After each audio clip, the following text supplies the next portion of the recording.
in 1619 before we were a country, and continuing through the time we were a country and enshrined in our Constitution, unfortunately, the institution of slavery, and not coming out until after the war in 1865.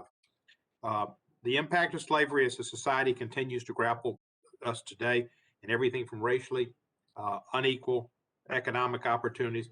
I've got somebody calling me. Do I just excuse me for a minute? James, what is it?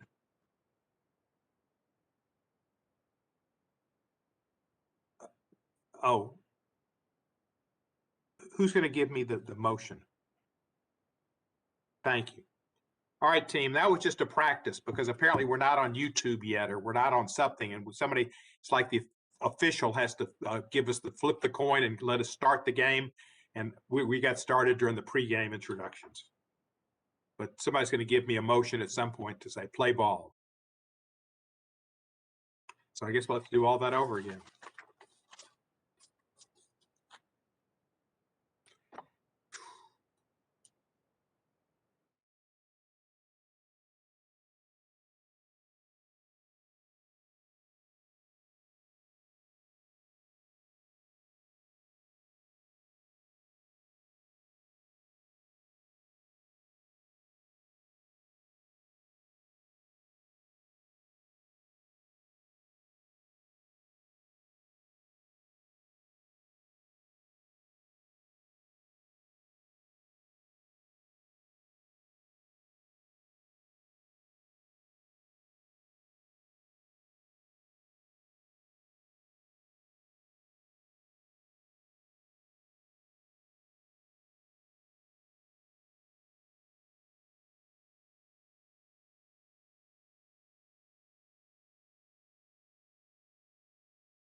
Committee on the Judiciary, Subcommittee on the Constitution, Civil Rights, and Civil Liberties will come to order. Without objection, the chair is authorized to declare recesses of the subcommittee at any time. I welcome everyone to today's meeting on HR 40. Before we begin, remind members that we have established an email address and distribution list dedicated to circulating exhibits, motions, or other written materials that members might want to offer as part of our hearings today. If you would like to submit materials, please send them to judiciarydocs@mail.house.gov, and we will have them distributed to members and staff as quickly as possible. I'll now recognize myself for an opening statement. The enslavement of people of African American descent in America was started before we were a country in 1619, and has gone on for through the end of the Civil War. The effects this has had, this has been a crime against humanity, and the effects it's had on our society and on African Americans in general continue to cause difficulties for people in America, and everything from racial inequality, economic opportunities, which have been manifest, and disparate health outcomes, which have been so sad and come to much light recently, but gone on for centuries, and to the plague of unjustified police violence against Black Americans. Slavery was our nation's original sin. Our Constitution protected it, embodying various compromises that gave disproportionate power to slave states.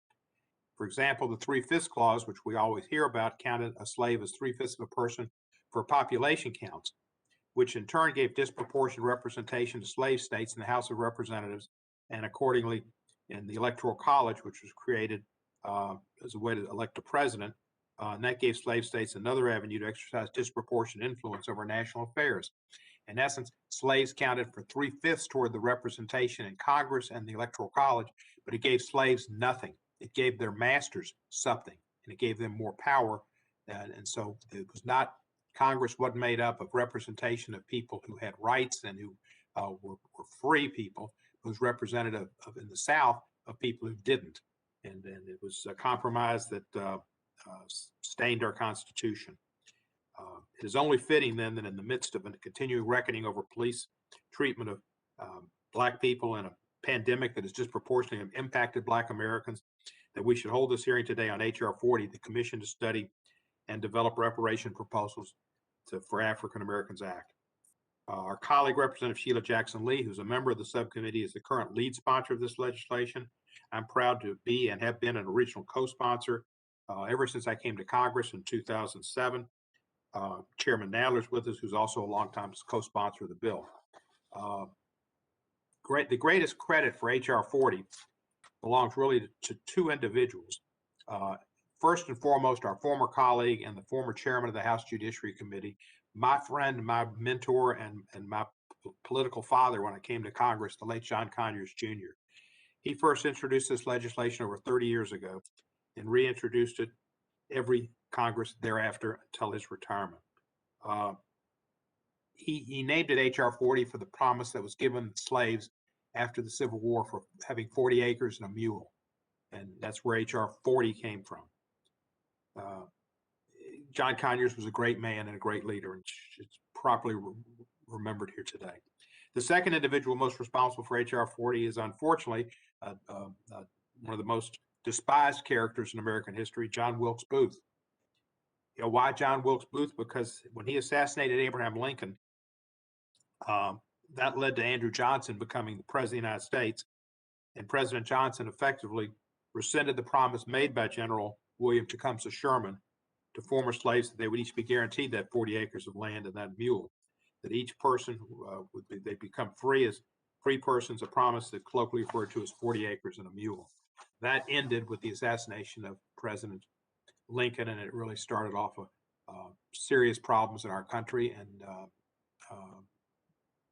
shortchanged the newly freed Americans. H.R. 40 would create a commission to study the history of slavery in America, the role of the federal and state governments in supporting slavery and racial discrimination, other forms of discrimination against the descendants of slaves, and the lingering effects of slavery on African Americans. The commission would also make recommendations as to appropriate ways to educate the American public about its findings and appropriate remedies in light of those findings. And I want to digress for a minute and mention a hearing we had. It might have been the first full hearing we had on H.R. 40 back in about 2007 or 2008. One of our witnesses was Charles Ogletree, one of the giants in the courtroom and with the NAACP Legal Defense Fund. He said at that time H.R. 40 was a study of reparations. It may not be the 21st century equivalent of 40 acres and a mule, and the 21st century equivalent, he said, was an SUV and a condo. He said it might be gigantic programs to help people, particularly African Americans, but others who have been disproportionately affected in healthcare and economic opportunity, et cetera, et cetera, et cetera. An honest reckoning with the federal government's role in protecting the institution of slavery has been a leading priority of my congressional career. Back in 2007, I introduced HRES 194. That was my first year in Congress, an apology by the House of Representatives for its role in perpetuating both slavery and its noxious offspring, Jim Crow. The House ultimately passed that resolution that year with the help of the chairman, Mr. Conyers, who put it on the suspension calendar, and we passed it in 2008 by a voice vote. As I noted, my resolution is it was not just slavery itself that was wrong, but also the visceral racism against persons of African descent upon which American slavery depended, a racism that wanted to become entrenched in the nation's social fabric, an evil that we must continue to confront today. My resolution emphasized the white slavery was our nation's original sin, while slavery was our nation's original sin. The underlying sin of anti-Black racism did not end with the Civil War and the 13th Amendment, and Congress's inaction and acquiescence in the face of such racism was a big reason why. The Senate passed a resolution similar to ours, but not quite the same in the following Congress. We unfortunately didn't pass them at the same time and have a joint resolution, but the Senate passed an apology as well. And that was a good act by the Senate. It's unfortunate we weren't able to put them together. I watched a couple of movies in the last couple of days. Chadwick Boseman's movies about Jackie Robinson and one about Thurgood Marshall.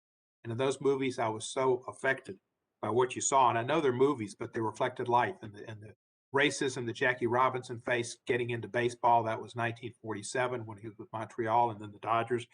Racism from the coaches, from the other players, and from the fans. It was just disgusting. And Thurgood Marshall faced the same thing up in Connecticut when he and Mr. Friedman were representing a criminal defendant. Mr. Friedman faced it too. Some of the racists that took out actions against African Americans took it out against the Jewish man too.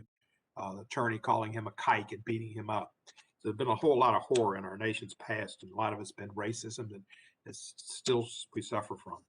Racism became further entrenched after slavery's end, as reflected in the societal attitudes in Jim Crow laws, as the system of racial segregation laws intended to separate and unequal societies for whites and African Americans that was enforced through both official means, which I unfortunately saw as a young child, colored water fountains, colored restrooms, colored sections at the football stadium, Mr. Owens. When I went to the football stadium here in Memphis, the place for African Americans to sit for the big SEC football games was in the end zone, in the lower corner, in the lower 10 rows. The only thing they could have done to make the seats worse would have put a hot dog stand in front of to interfere with the vision. It was just unbelievable what they did with unequal opportunities. But there was also lynchings, even worse, and they were advertised, and people came to watch the lynchings and get body parts and to cheer. It was just disgusting. This was around the turn of the century and through the 1900s.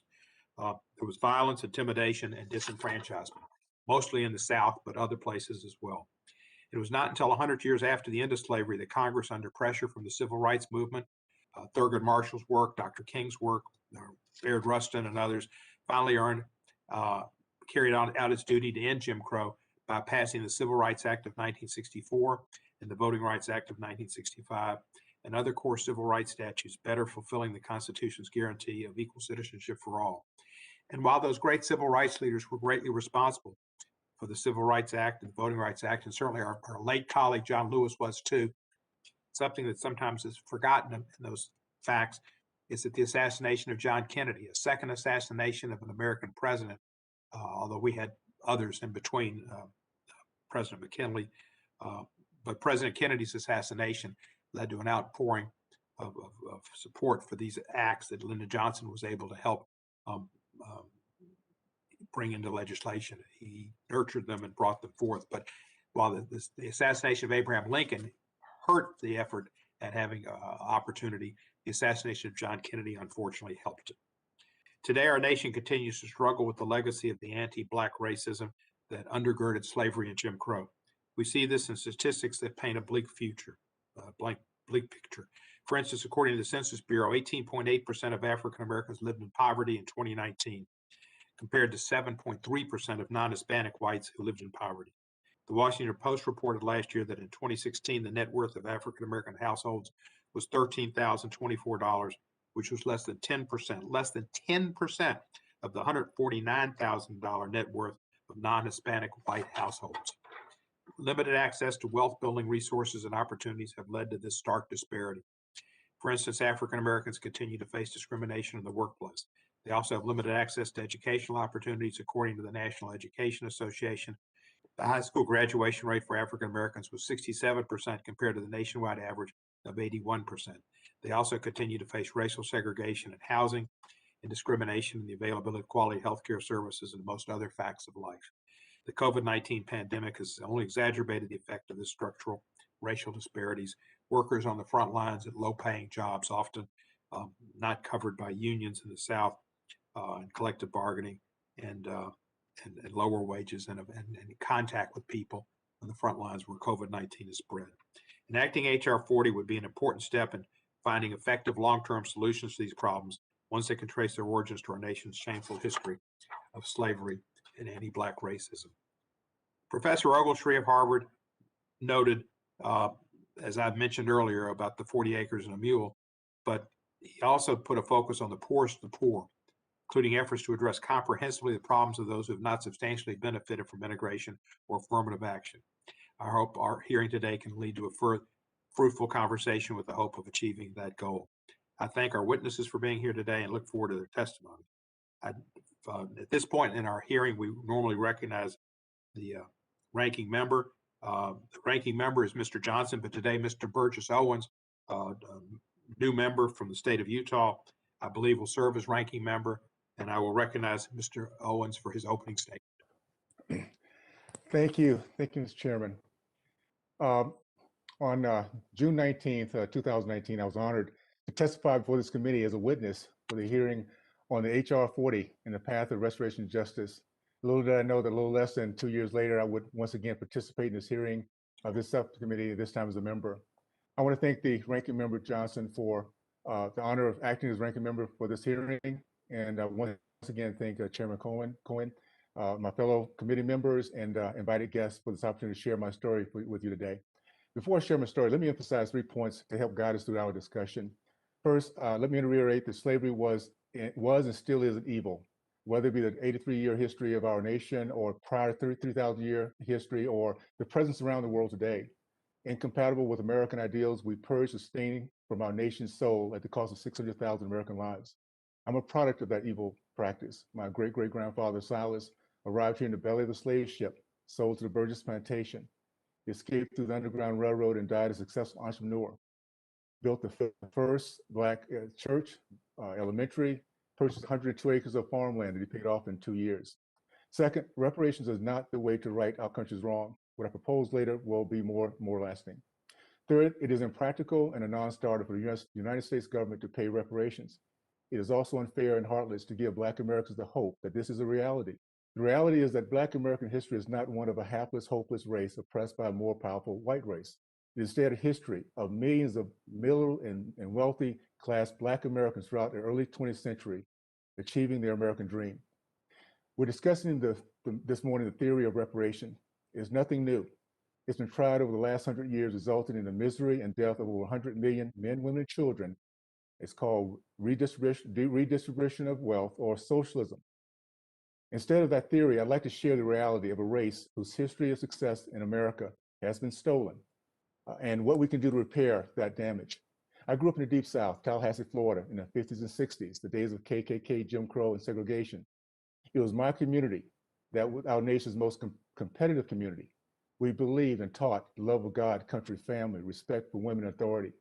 We believed in commanding respect through meritocracy, not just in sports and entertainment, but in every discipline: math, science, exploration, innovation, farming, entrepreneurship. We had a reputation as a race for our courage and commitment. We led our country in the growth of the middle class during that period. Men matriculated from college, men committed to marriage over 70%, and the percentage of entrepreneurs over 40%. Before we embraced the theory that real success was moving out of our community and integrating into white neighborhoods, businesses, and schools, our community turned within. I remember as a young man, Perkins Service Station, Speed Grocery Store, Baker's Pharmacy, FAMU Hospital with only Black doctors and nurses, when 50 to 60% of Black Americans in the 60s nationwide lived the middle class lifestyle. We were taught respect for our flag and raised by a generation of men who fought for it. They taught us that you can't demand or beg for respect. You can only command respect through meritocracy. We're taught pride in our history, both American and Black history. We're taught about Christus Addis, America's first freedom martyr in the Revolutionary War. This is Tuskegee Airmen and over 100,000 Black men, including my father, who fought against the godless ideologies of Marxism, socialism, and communism. We were taught to recognize and appreciate progress.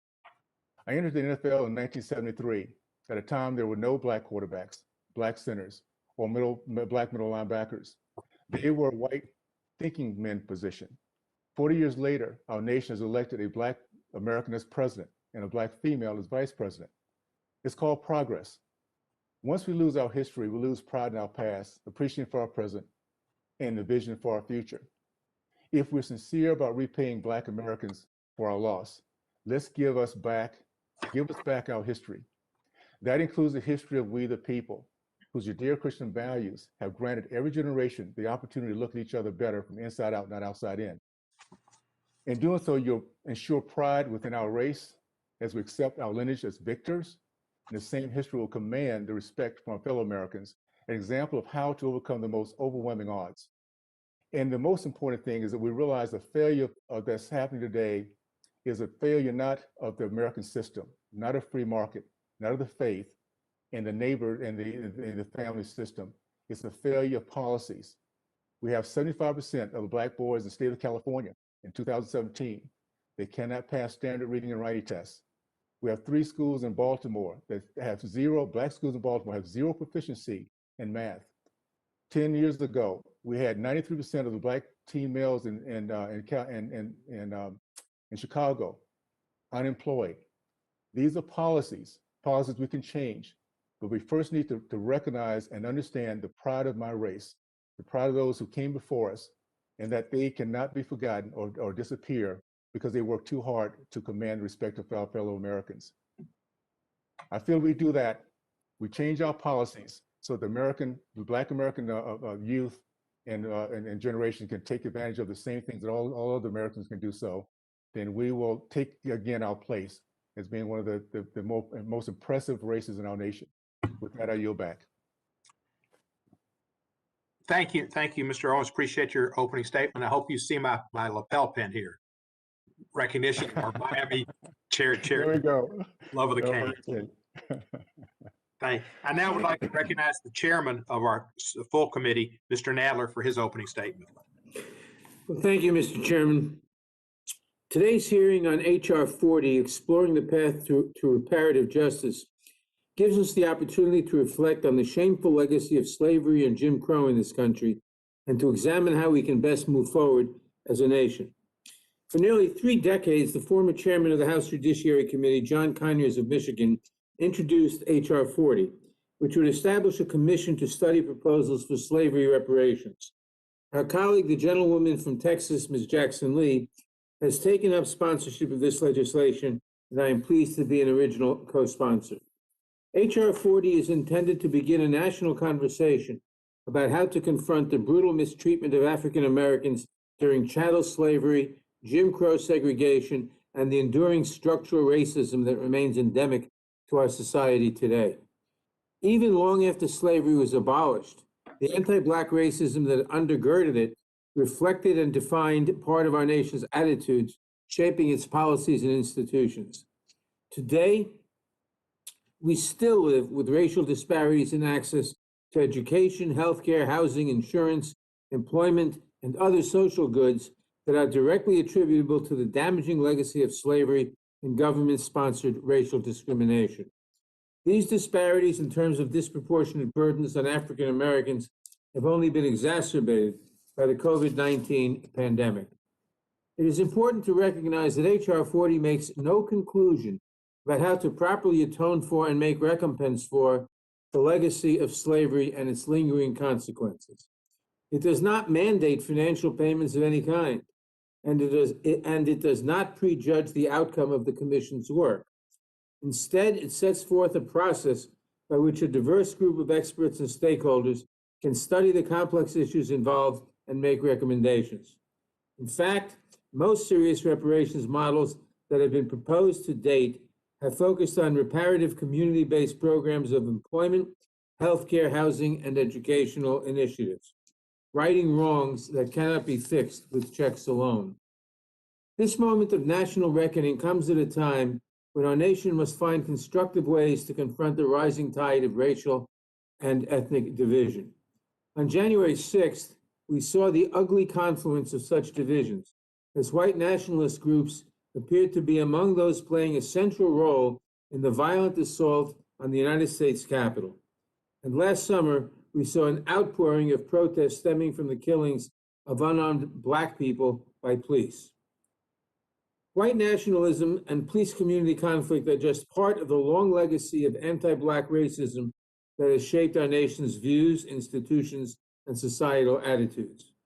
That racism and division hold back our country's longstanding efforts to carry out what the preamble to our Constitution says it is designed to do, to form a more perfect union. Reparations in the context of H.R. 40 are ultimately about respect and reconciliation, and the hope that one day all Americans can walk together toward a more just future. I hope that the commission established by H.R. 40 can help us better comprehend our own history and bring us closer to racial understanding and advancement. Today's hearing gives the subcommittee an important opportunity to hear from witnesses directly involved in shaping the discourse on healing our society and creating a path to reparative justice. I am pleased that we have such a distinguished panel of witnesses whose testimony will assist us greatly in understanding the scope of our inquiry. The discussion of reparations is a journey in which the road traveled is almost more important than the exact destination. I am pleased that the subcommittee is beginning this process today, and I look forward to hearing from our witnesses. And with that, I yield back the balance of my time. Thank you, Mr. Nadler. Mr. Owens, do you need time for a ranking member statement, or are we going to proceed on to Ms. Jackson Lee? Let's go ahead and proceed on to Ms. Jackson Lee. We'll proceed. Thank you, yes, sir. One of the members of our committee and the sponsor of this resolution is Congresswoman Sheila Jackson Lee from Houston, Texas. She was largely responsible for the formation of the panelists on this dais, as well as the driving force behind this resolution today, taking the leadership that John Conyers left to be picked up. Just as she took the leadership of Barbara Jordan, she's picked up many great tasks. Ms. Jordan will be recognized now for an opening statement, and at some point later on, she will take my spot as the chair of this committee for the time that I have to be vacant. Ms. Jackson Lee, you're recognized for an opening statement. Mr. Chairman, thank you so very much, and thank you for your great leadership and ongoing support and your history of righting the wrongs of racial injustice in this nation. Thank you very much, Mr. Nadler, for your consistent support of this legislation, beginning with our beloved late colleague, John Conyers, and to my colleagues on the committee, on the Constitution Subcommittee. I am appreciative of your graciousness as well in joining us in this hearing. Thank you very much to our ranking member, both Mr. Johnson and the gentleman from Colorado, I believe. Thank him very much for his statement today. And this is what this hearing is about, to be able to speak to the nation and for the nation to continue its overwhelming support that it has given to H.R. 40. And that has been one of the comforting aspects of continuing to carry this legislation. I'm proud to speak in support of H.R. 40 and the legislation that I introduced that establishes a commission to study and develop reparation proposals for African Americans.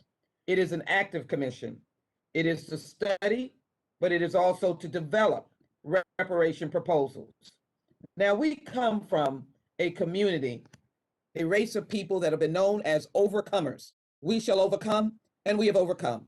Mr. Owens has eloquently spoken of the overcomers. We're successful. We believe in determination, and we believe in overcoming the many bad balls that we have been thrown. We've caught them, and we've kept on going. That is not the point of H.R. 40, the commission to study and develop reparation proposals for African Americans.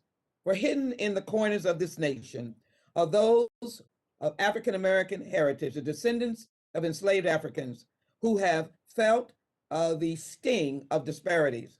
They continue to feel that sting. Now more than ever, the facts and circumstances facing our nation demonstrate the importance of H.R. 40 and the necessity of placing our nation on the path to reparative justice. That is what H.R. 40 is about. This commission will probe into the facts of the long-standing impact of disparities that slavery brought about in this country. We still experience them today. When this committee last met to discuss this legislation, we required 3 overflow rooms to contain the scholarship and the passion displayed in support of this bill. I'm very pleased to say that we have had over 170 co-sponsors, close to that now, and those members of Congress, I want to thank them personally because there are a wide perspective and spectrum of political views, from progressives to moderates to conservatives, coming from all regions of the United States, all racial backgrounds That is America. That is what repair is all about, reparative justice. Since that time, we have seen a pandemic sweep the country, taking more than 500,000 souls in its wake and devastating the African American community. According to the latest estimates from the U.S. Centers for Disease Control, Black people get COVID-19 at a rate nearly 1.5 times higher than that of white people. They're hospitalized at a rate nearly 4 times higher than them and are 3 times as likely to die from the disease. We've seen it in our cities and our rural communities across America. Interestingly enough, a recent peer-reviewed study from Harvard Medical School suggests that reparations for African Americans could have cut COVID-19 transmission and infection rates both among Blacks and the population at large.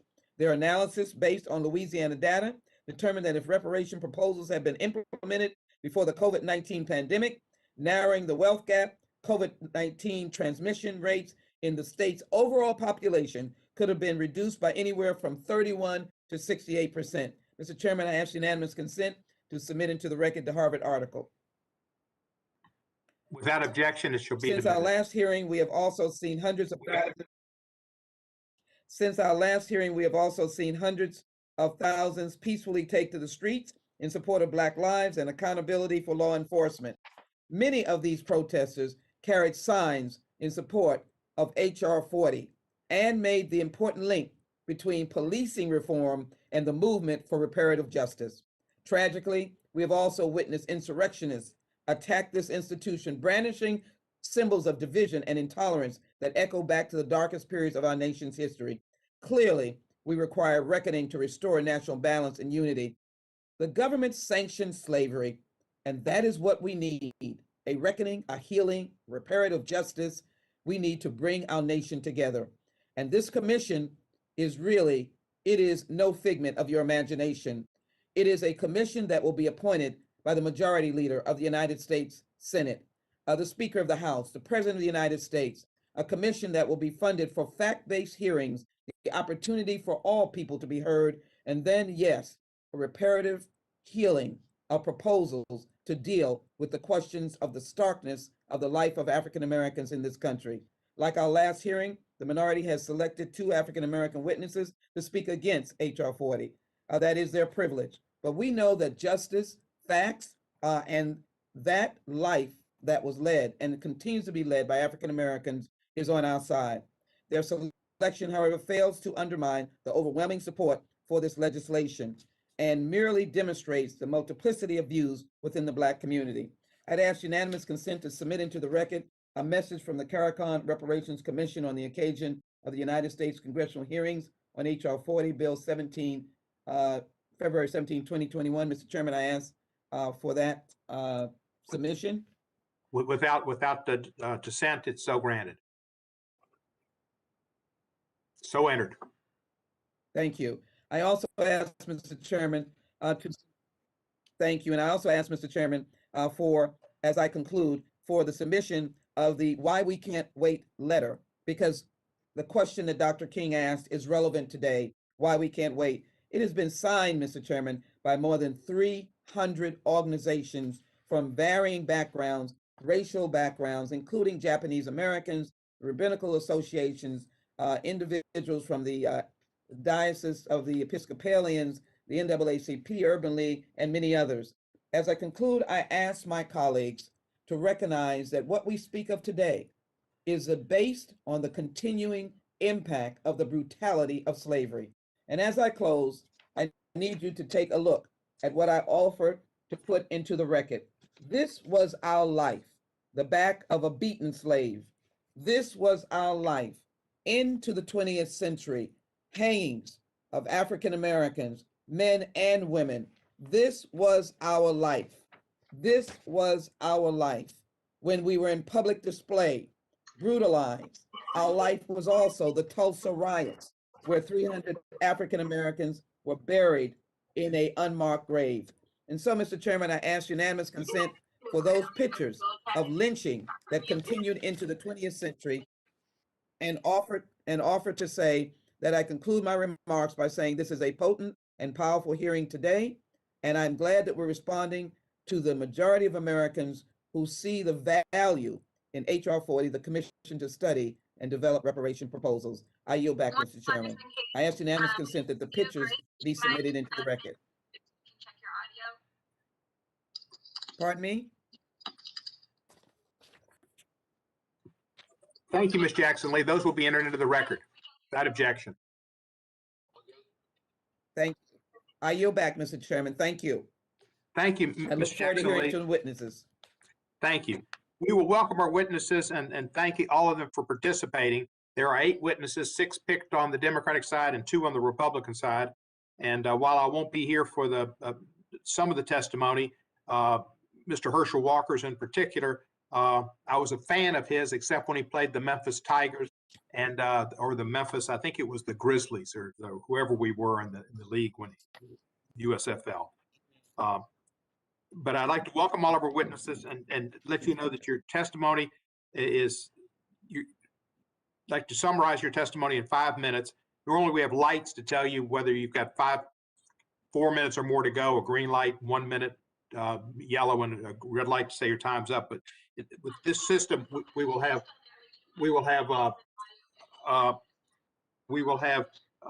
timing on your screens to tell you how much time you have left, and please try to keep your statements to simply 5 minutes.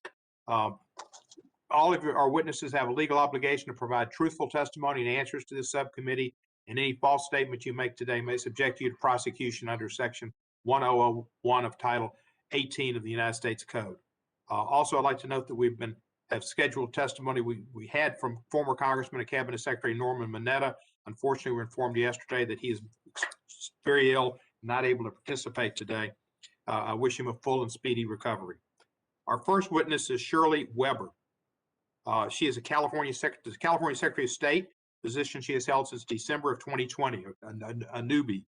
She previously served as a member of the California State Assembly, representing the 79th Assembly District, including portions of San Diego, after having been elected in 2012.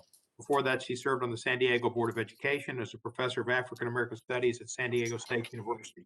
She received her PhD in communications as well as her master's and bachelor's degrees from UCLA. Secretary Weber, you are now recognized for 5 minutes.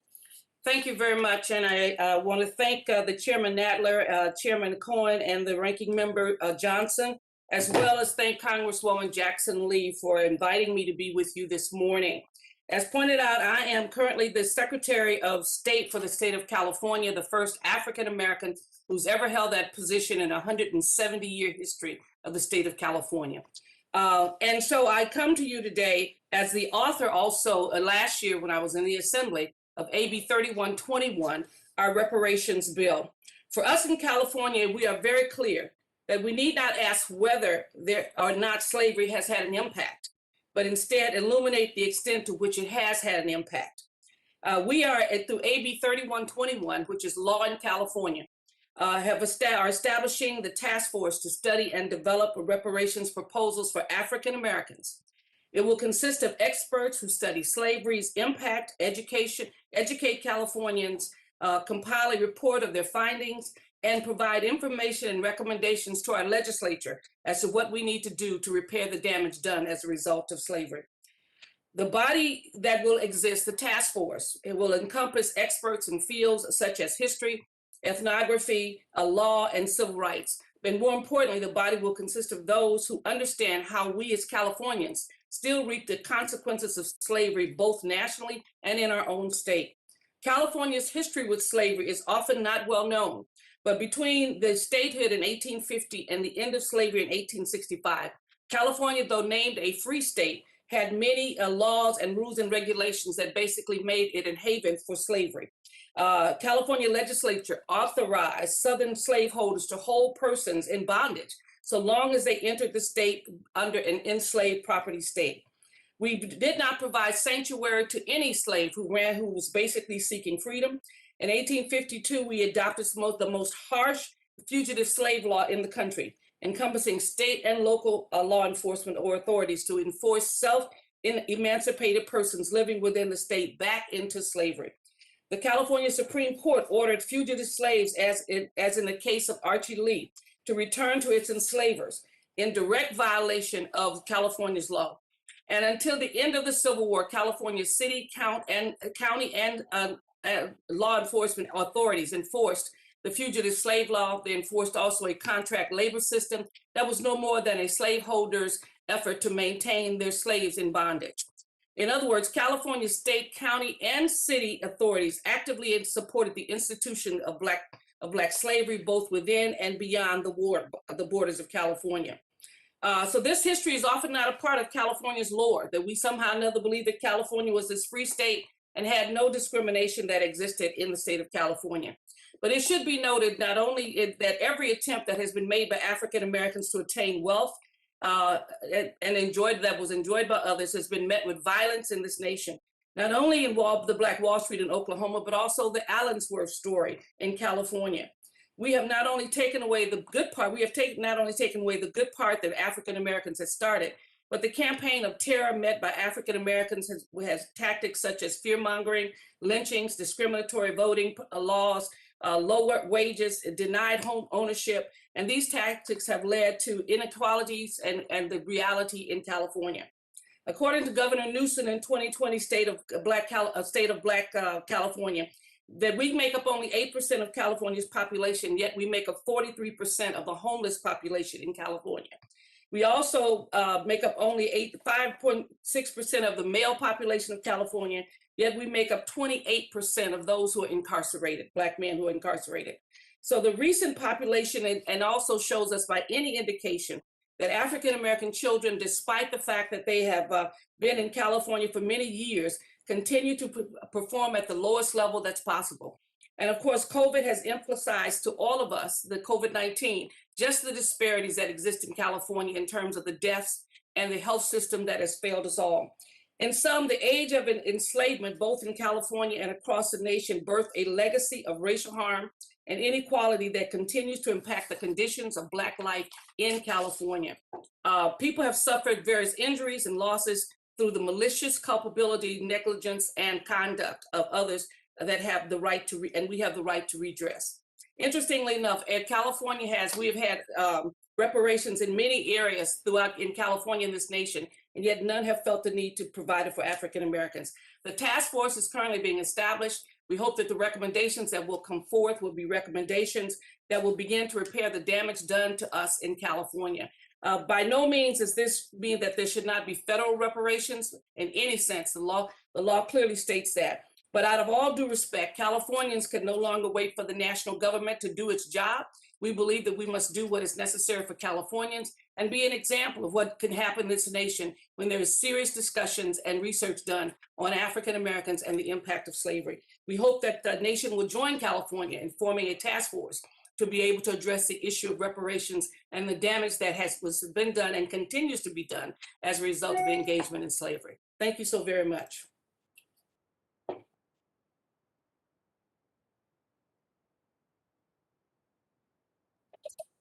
Thank you, Madam Secretary. Our next witness is, and I'm going to have to work with me on the pronunciation, Tendayi Akioma. If I'm wrong, I apologize. She is a professor of law at UCLA and the UN Special Rapporteur on contemporary forms of racism, racial discrimination, xenophobia, and related intolerance. Her work focuses on the global governance of racism and xenophobia and the legal and ethical implications of colonialism for contemporary international migration. More generally, her research and teaching interests lie in international human rights law, international refugee law, international migration, and property. She earned her JD and her BA from Yale University, and then moved on to the sunny Southern California. Professor, you are recognized for 5 minutes.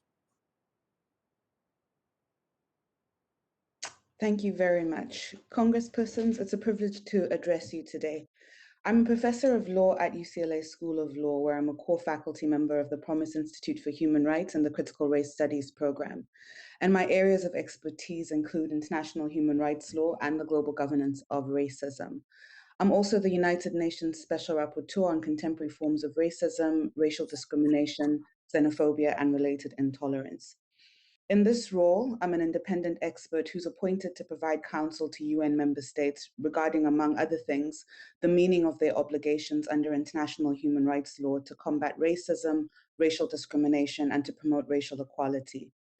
My testimony today is drawn to a great extent from a report I presented to the United Nations General Assembly in 2019 on the urgency of reparations for racial discrimination rooted in transatlantic slavery and colonialism.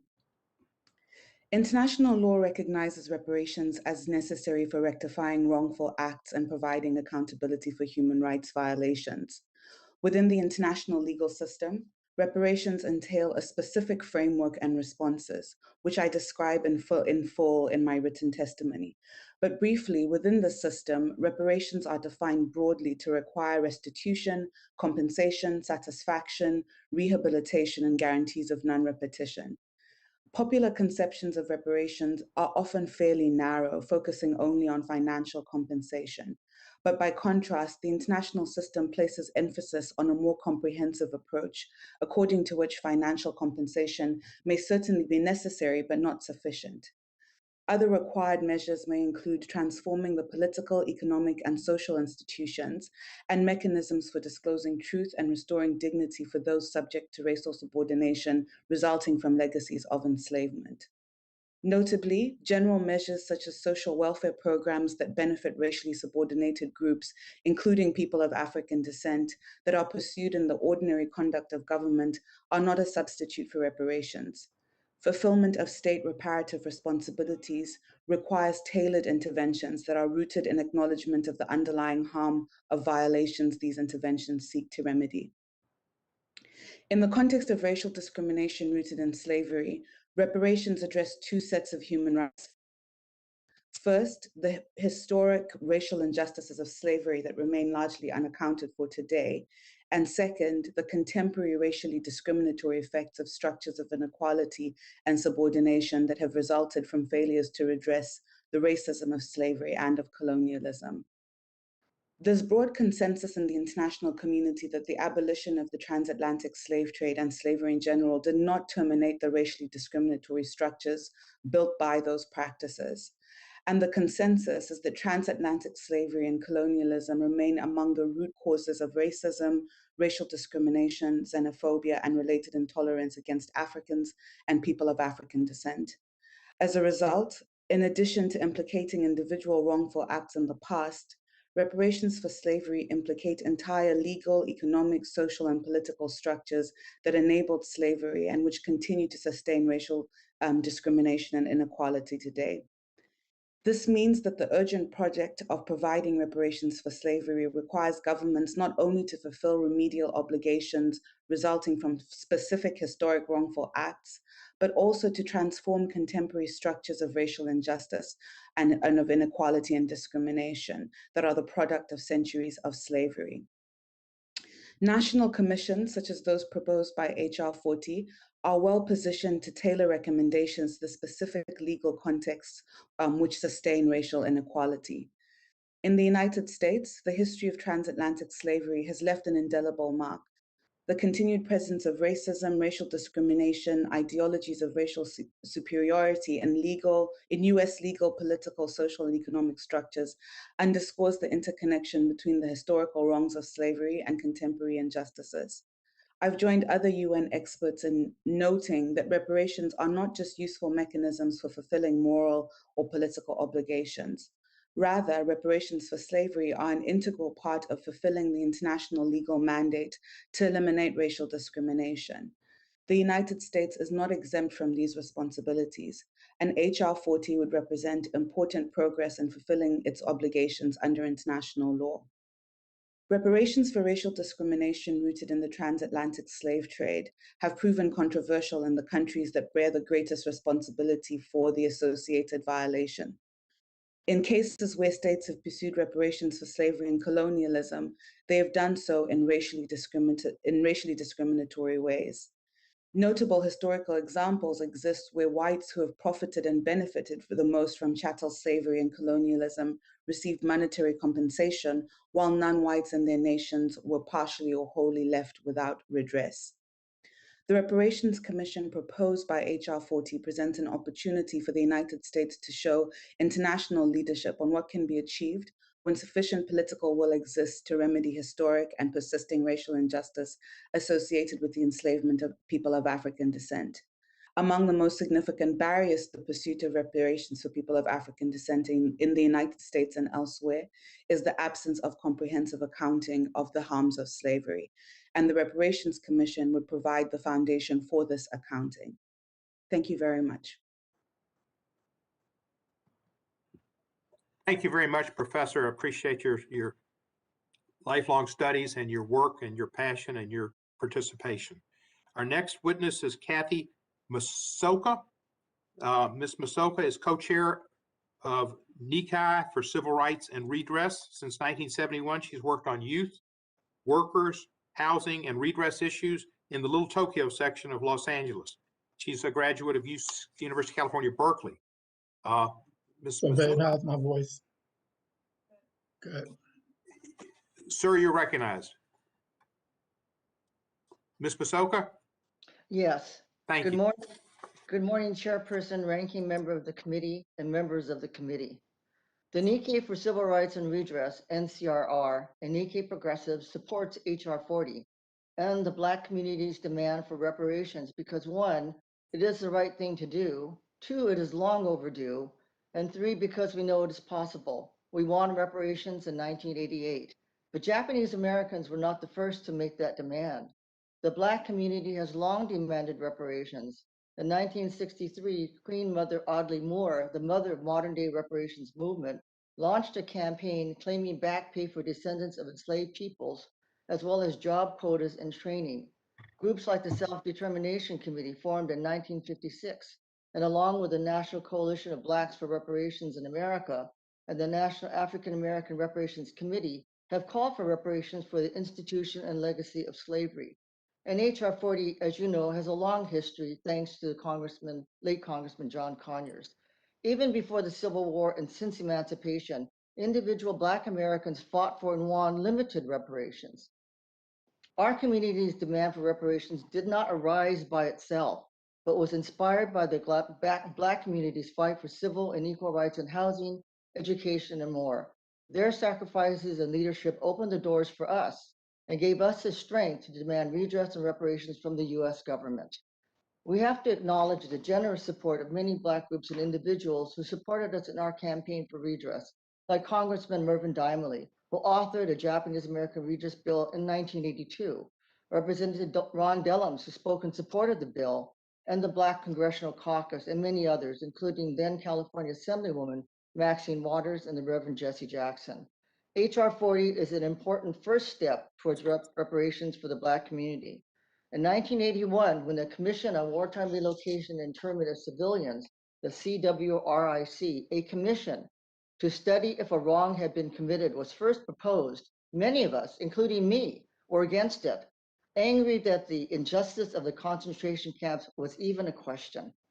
But we soon understood that this was an opportunity for many former incarcerees to speak out about their feelings and experiences they had held inside for 40 years. So the community swung into action to mobilize testifiers for the hearings. NCRR played a key role in organizing grassroots support within the Japanese American community, insisting that former incarcerees speak at the hearings instead of just having experts or academics testify. Many of the Sansei, third-generation Japanese Americans like myself and children of the incarcerees organized this effort. We heard anger, sadness, pain, and strength as we listened to stories we had never heard before. None of us could stop listening. It was an opportunity to begin the healing process for our elders, ourselves, and for the entire community. More importantly, it was a chance for those incarcerated to express their own demands for income and freedoms lost, for babies who had died, for dignity taken away, and much more. The hearings brought our Issei, Nisei, and Sansei, first, second, and third generations together to build a grassroots campaign, educate others about the incarceration, and reach out to other communities to win reparations. Moreover, the hearings solidified our determination to hold our government accountable and to continue the campaign no matter how long it took. We saw individual reparations as a just accounting and not as a handout. Similarly, HR 40 is an opportunity for all of us to learn about the institution and legacy of slavery and its destructive impact that continues today on the Black community. This is a chance for many Black voices to be heard and for the Black community to express what kind of reparations it is owed. What we must do is listen and learn from these stories, from broader historical context to the most personal testimonies of pain, trauma, and generational struggle. It was important for Japanese Americans to determine our own path toward redress and reparations, and we fully stand behind the Black community as they determine their own path forward. There is no dispute that the wealth of this country was built on the stolen lands of the indigenous people and on the free slave labor of Black people. In other words, reparations are owed to Black people and to the indigenous people as guided by their communities. The Movement for Black Lives Toolkit talks about reparations being owed in a manner and form to be determined by Black people themselves.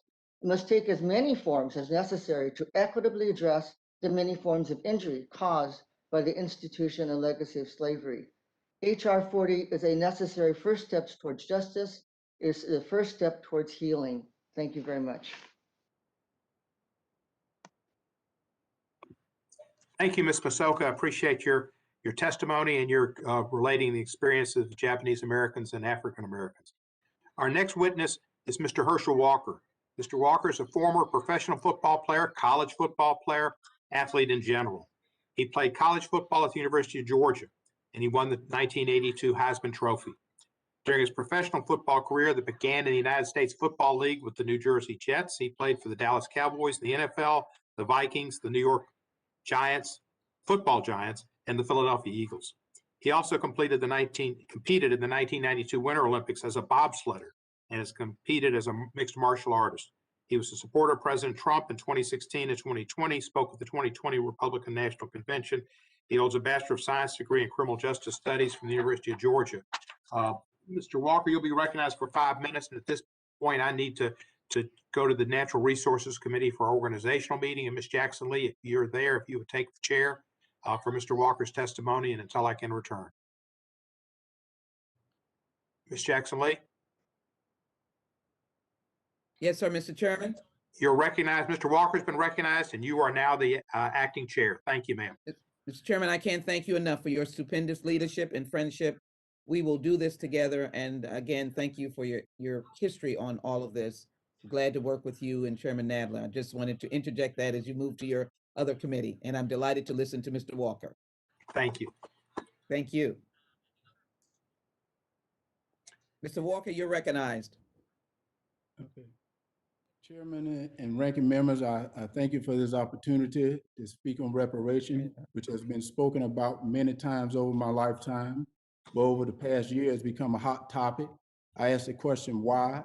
There's been many surveys show that a large percentage of Black and white teens would say racism is better today than yesterday. We use Black power to create white guilt. My approach is biblical. How can I ask my Heavenly Father to forgive me if I can't forgive my brother? I never want to put anyone's religion down, but my religion teaches togetherness. Reparation teaches separation.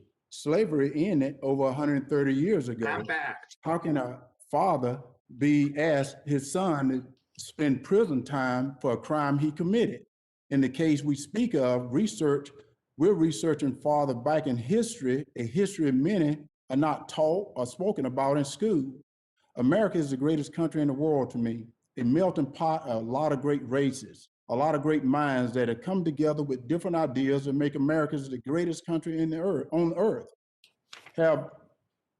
Many have died trying to get into America. No one is dying trying to get out. Reparation, where will the money come from? Does it come for all the other races except the Black taxpayers? Who is Black? What percentage of Black must you be to receive reparation?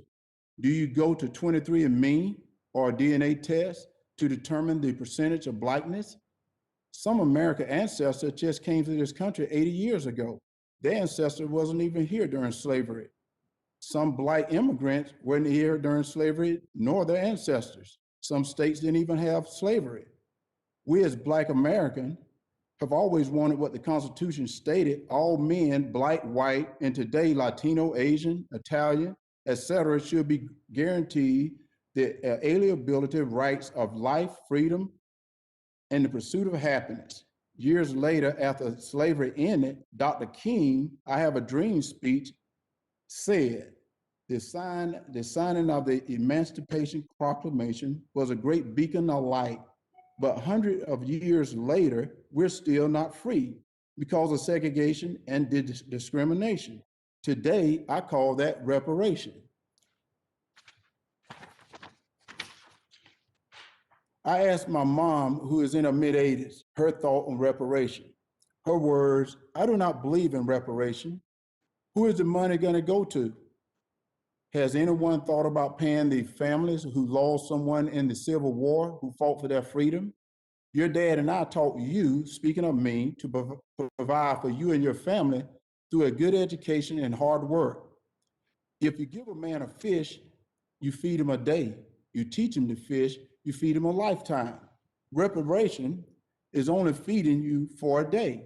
It's removing the sign of for whites only, replacing the sign for no education here. Black America is asking for a hand up, not a handout. Another big question, who is the guilty party? Should we start at the beginning, where African Americans sold the African American ancestors into slavery, and to a slave trader who eventually sold the African American ancestors to slave owners? The slave owners who had no success and no luck trying to make a Native American whose land they took become their slave because the Native American ran away. Well, they thought it was fine then to use African American who didn't know the country, didn't know the language, didn't know the religion, and they didn't run away. So I asked, why reparation? Well, slavery is because to the year 2021, still talking about reparation, not equal education, not to compare a game to a horrible period in my life, but as I fought shoulder and shoulder with my fellow football brothers of other races, I saw struggles they were encountering the same as I. And I heard them speak to their parents of problems my family were dealing with as well. If a Black player would have been given something different than any other player, it would have created problems within the team, separation and division. Ezekiel 18:20, the righteousness of the right shall be upon him. The son shall not suffer for the crime of the father, nor the father suffer the crime of the son, unless either father or son know beforehand the father or son was a criminal. To help any race, provide them with a good quality education and help incentivize through opportunities with responsibilities, which helps generations in the future. If reparation is a fee or a correction for a terrible sin of slave owners, government, and others, but we punish the non-guilty party, is it not creating division or separation with different races? I feel it continues to let us know we're still African American rather than just American. Reparation or atonement is outside the teaching of Jesus Christ, who you are teaching, who will not be teaching the word of God. So I speak back.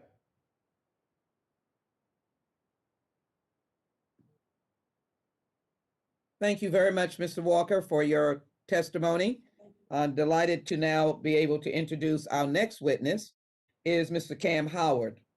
Mr. Howard is the male co-chair of the National Coalition of Blacks for Reparations in America, or NCOBRA. If I might, NCOBRA is a founding father and mother of the effort and the mission of HR 40, working early on with the late Dean of the United States Congress, John Conyers, and continuing to work with over 300 organizations that are now standing very effectively in support of HR 40. And NCOBRA is a mass-based coalition of organizations and individuals organized for the sole purpose of obtaining reparations for persons of African descent in the United States. He is a Chicago businessman and real estate investor and a longtime activist on the issue of reparations and reparative justice. I think it is important to take note of the fact that Mr. Howard is a businessman, an investor, but he's also someone who understands pulling yourself up by the bootstraps works when you have boots. In 2015, as a member of the National African American Reparations Commission, he led a team to revise H.R. 40, and in June of 2020, he successfully led the work to pass the City of Chicago Subcommittee on Reparations. He has lived it, he has been successful, and he understands that the nation now needs H.R. 40. Mr. Howard, you're recognized for 5 minutes. Thank you very much.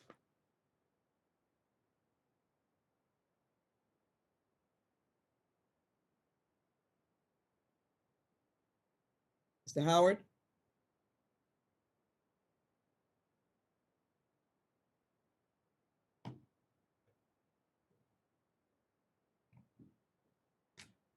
I'll give Mr. Howard one more minute, one more moment, and then we'll go with our next witness, and we'll bring Mr. Howard back in a moment.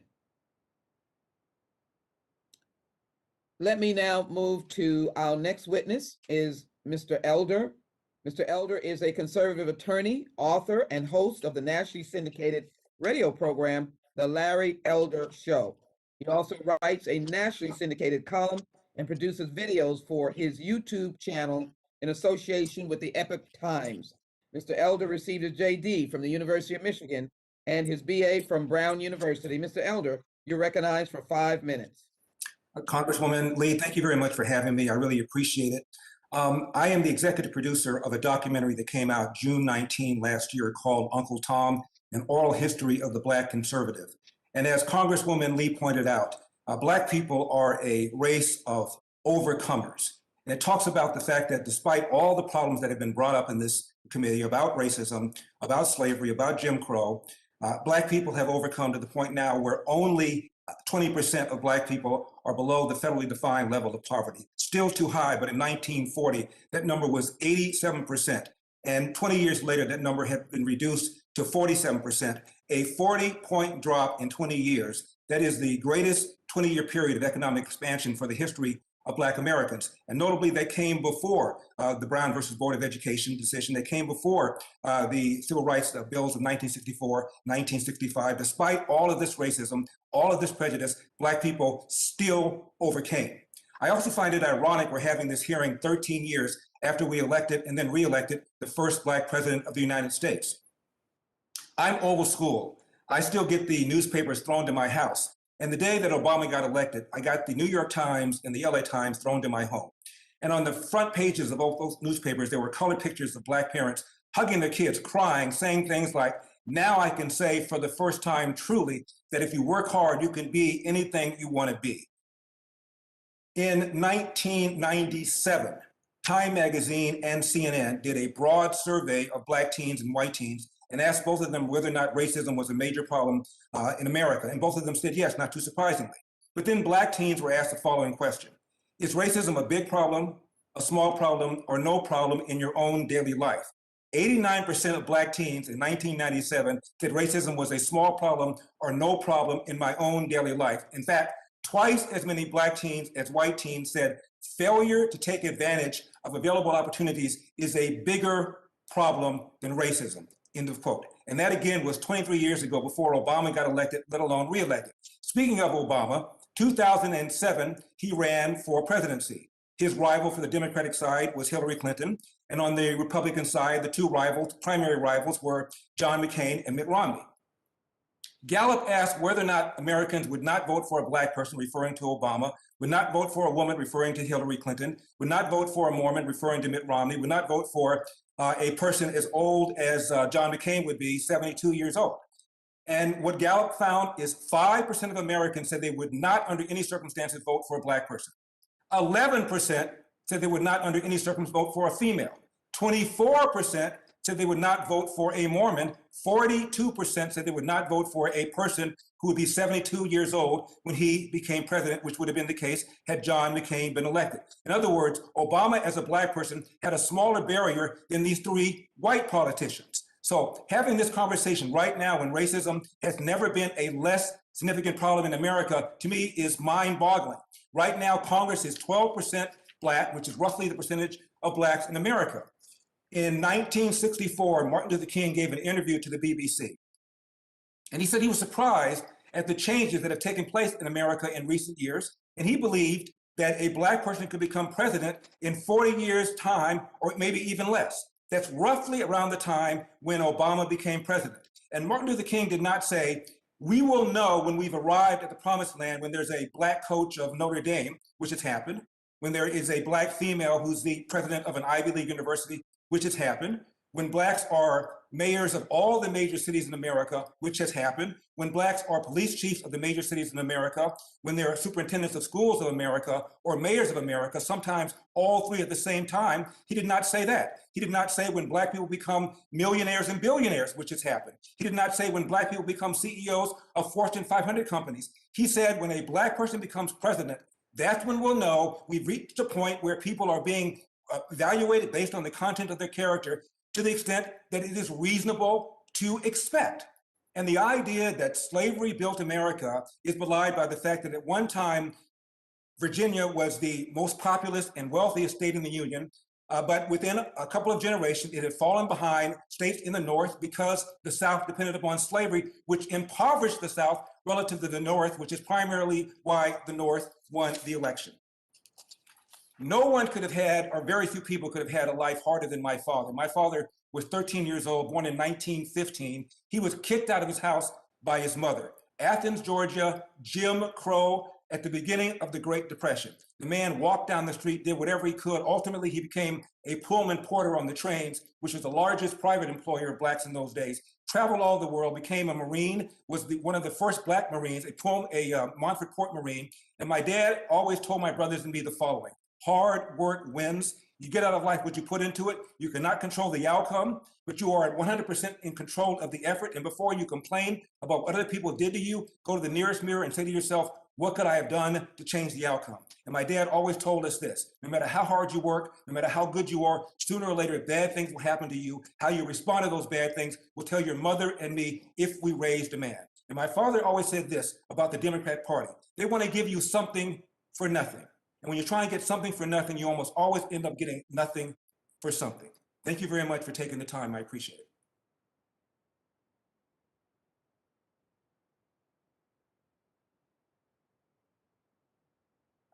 Attorney Elder, thank you so very much for your presentation today. Mr. Howard, are you present? I am, Congresswoman. Did you hear my introduction? I did, Congresswoman. All right. I think I will then just ditto my introduction to you. Thank you so very much for this longstanding commitment, and I will yield now to you. You are recognized for 5 minutes. Thank you very much. Thank you, Congresswoman Sheila Jackson Lee, for your strong leadership on this legislation. And COBRA would also like to thank the many congressional co-sponsors of the Black Caucus, the Asian Caucus, the Hispanic Caucus, and the Progressive Caucus. I am honored for this opportunity to testify before the members of the House Judiciary Committee on the subject of H.R. 40, exploring the path to reparative justice in America. The National Coalition of Blacks for Reparations in America, and COBRA, is in our 34th year of fighting for reparations for crimes committed against humanity, committed against Africans and their descendants in the United States. And COBRA wants this committee to know that the H.R. 40 Commission is long overdue. During the 32 years in which this bill has languished in Congress, many years have been wasted, many lives lost, and untold sorrows of African descendants have continued and abounded. Even the financial loss to this nation in delaying redress since H.R. 40's first introduction is calculated to be near $25 trillion, about 2 or 3 times the cost of any minimally viable reparations plan. This means America would have gotten a 100 to 200% return on a reparations program if it had taken steps to do so. America would in fact be greater today if it had acted correctly at any time in its past. Even still, the opportunity for true greatness can begin with the rightful action of this 117th Congress. H.R. 40 purports to establish a commission to do a comprehensive investigation into the wide scope of harms committed and the range of injuries still being suffered by 48 million Black people in America. The highest standard of reparations is needed to adequately address over 400 years of atrocities and compounded and concretized injuries that this community endures. No quick fix, no singular action, or tweak here or there in existing policy would do. America must engage in full reparations. Full reparations is the international standard for reparations, and NAACP declares there's no rational reason why the highest standard of redress should not be applied to a people harmed by its own government in so many ways and for so many years. Full reparations has 5 encompassing areas of repair. 1, cessation assurances and guarantees of non-repetition. America must cease all continuing wrongful and injurious acts and put in place structures to ensure that they do not resurface in another name as slavery did during the Jim Crow apartheid period. The second area of repair is restitution. The goal here is restoration. Where will we be as a people if not for 246 years of stolen labor and accompanying horrors, if not for the multiple periods of multi-billion-dollar plunder post-enslavement? We must be made whole. 3, compensation.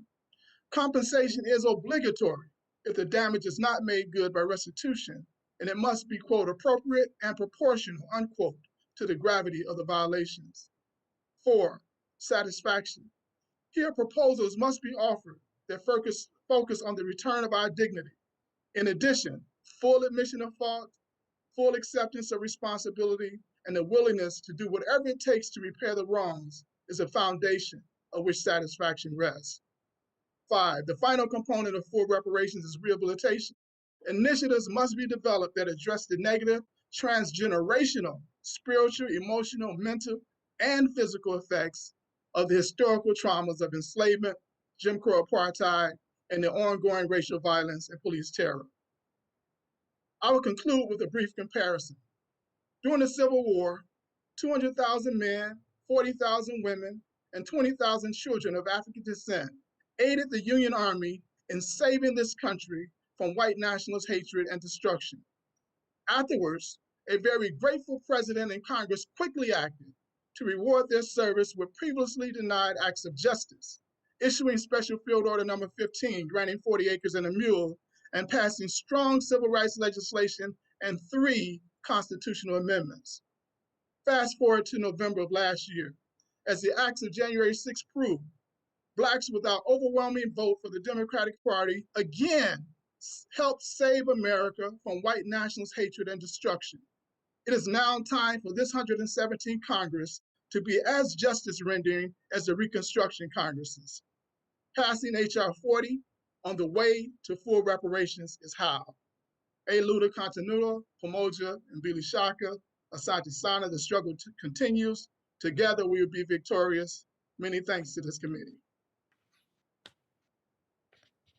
Mr. Howard, thank you for that very powerful testimony. I'm delighted now to yield to our next witness, who is Dryzen Heath. Ms. Heath is Assistant Research and Advocate with the U.S. Program of Human Rights Watch, a leading domestic research and advocacy on reparations and reparative justice, as well as human rights around the world.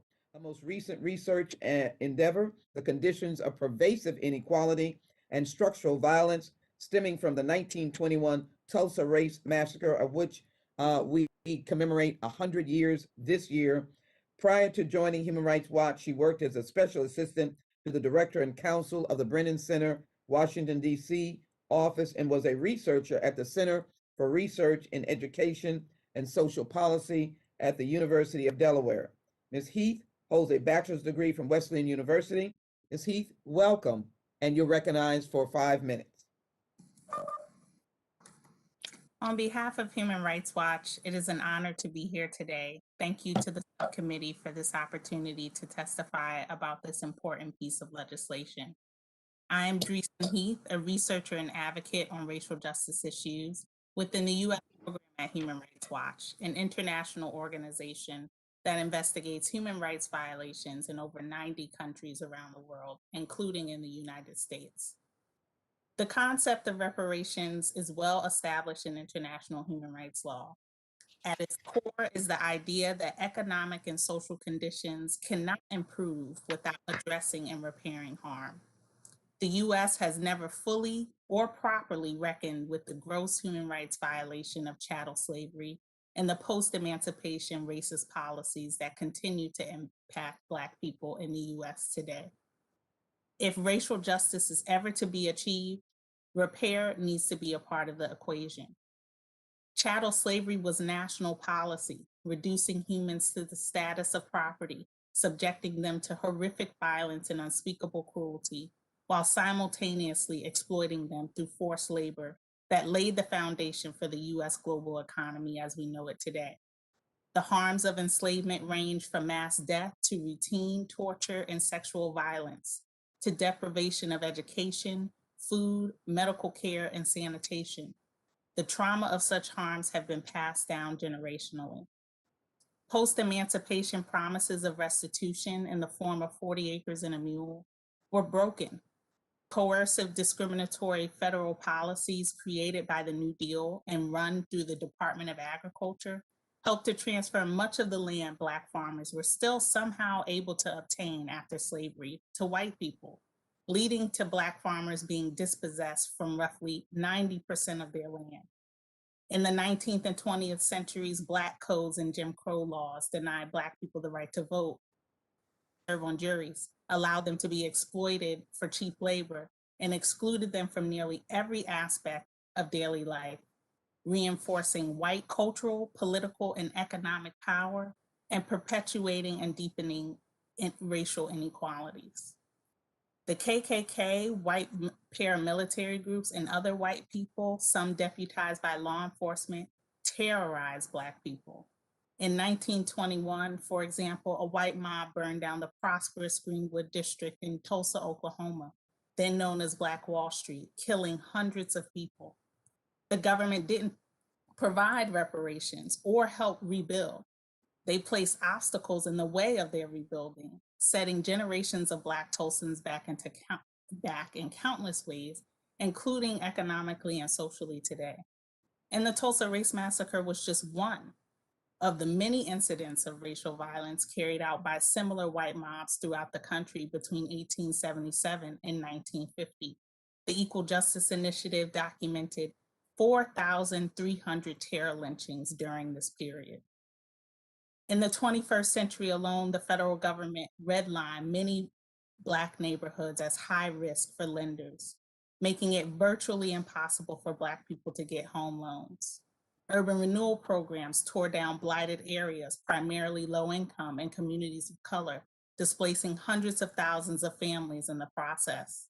And federally financed highway systems destroyed Black neighborhoods. All of these policies contributed to institutional racism and the creation of present-day economic, education, employment, housing, food, sanitation, and health inequities. We've seen firsthand the disproportionate impact of COVID-19 on communities of color, leading to more suffering and death. Black people continue to be police arrested and jailed at rates vastly disproportionate to their numbers. For example, making up 40% of those incarcerated, but only 13% of the overall population. In this way, our policing and criminal legal systems maintain unequal power structures created and dominated by white people, preserving white supremacy. The failure to provide full acknowledgement and repair has clearly worsened injuries in the Black community. How can a nation truly heal if it takes no action towards acknowledging the full scope of pain and dressing the punctured wounds of racism? The US government has created commissions in the past, like the one proposed by HR 40, to document and remedy violations. Rather than asking why at this stage, Congress should be asking how.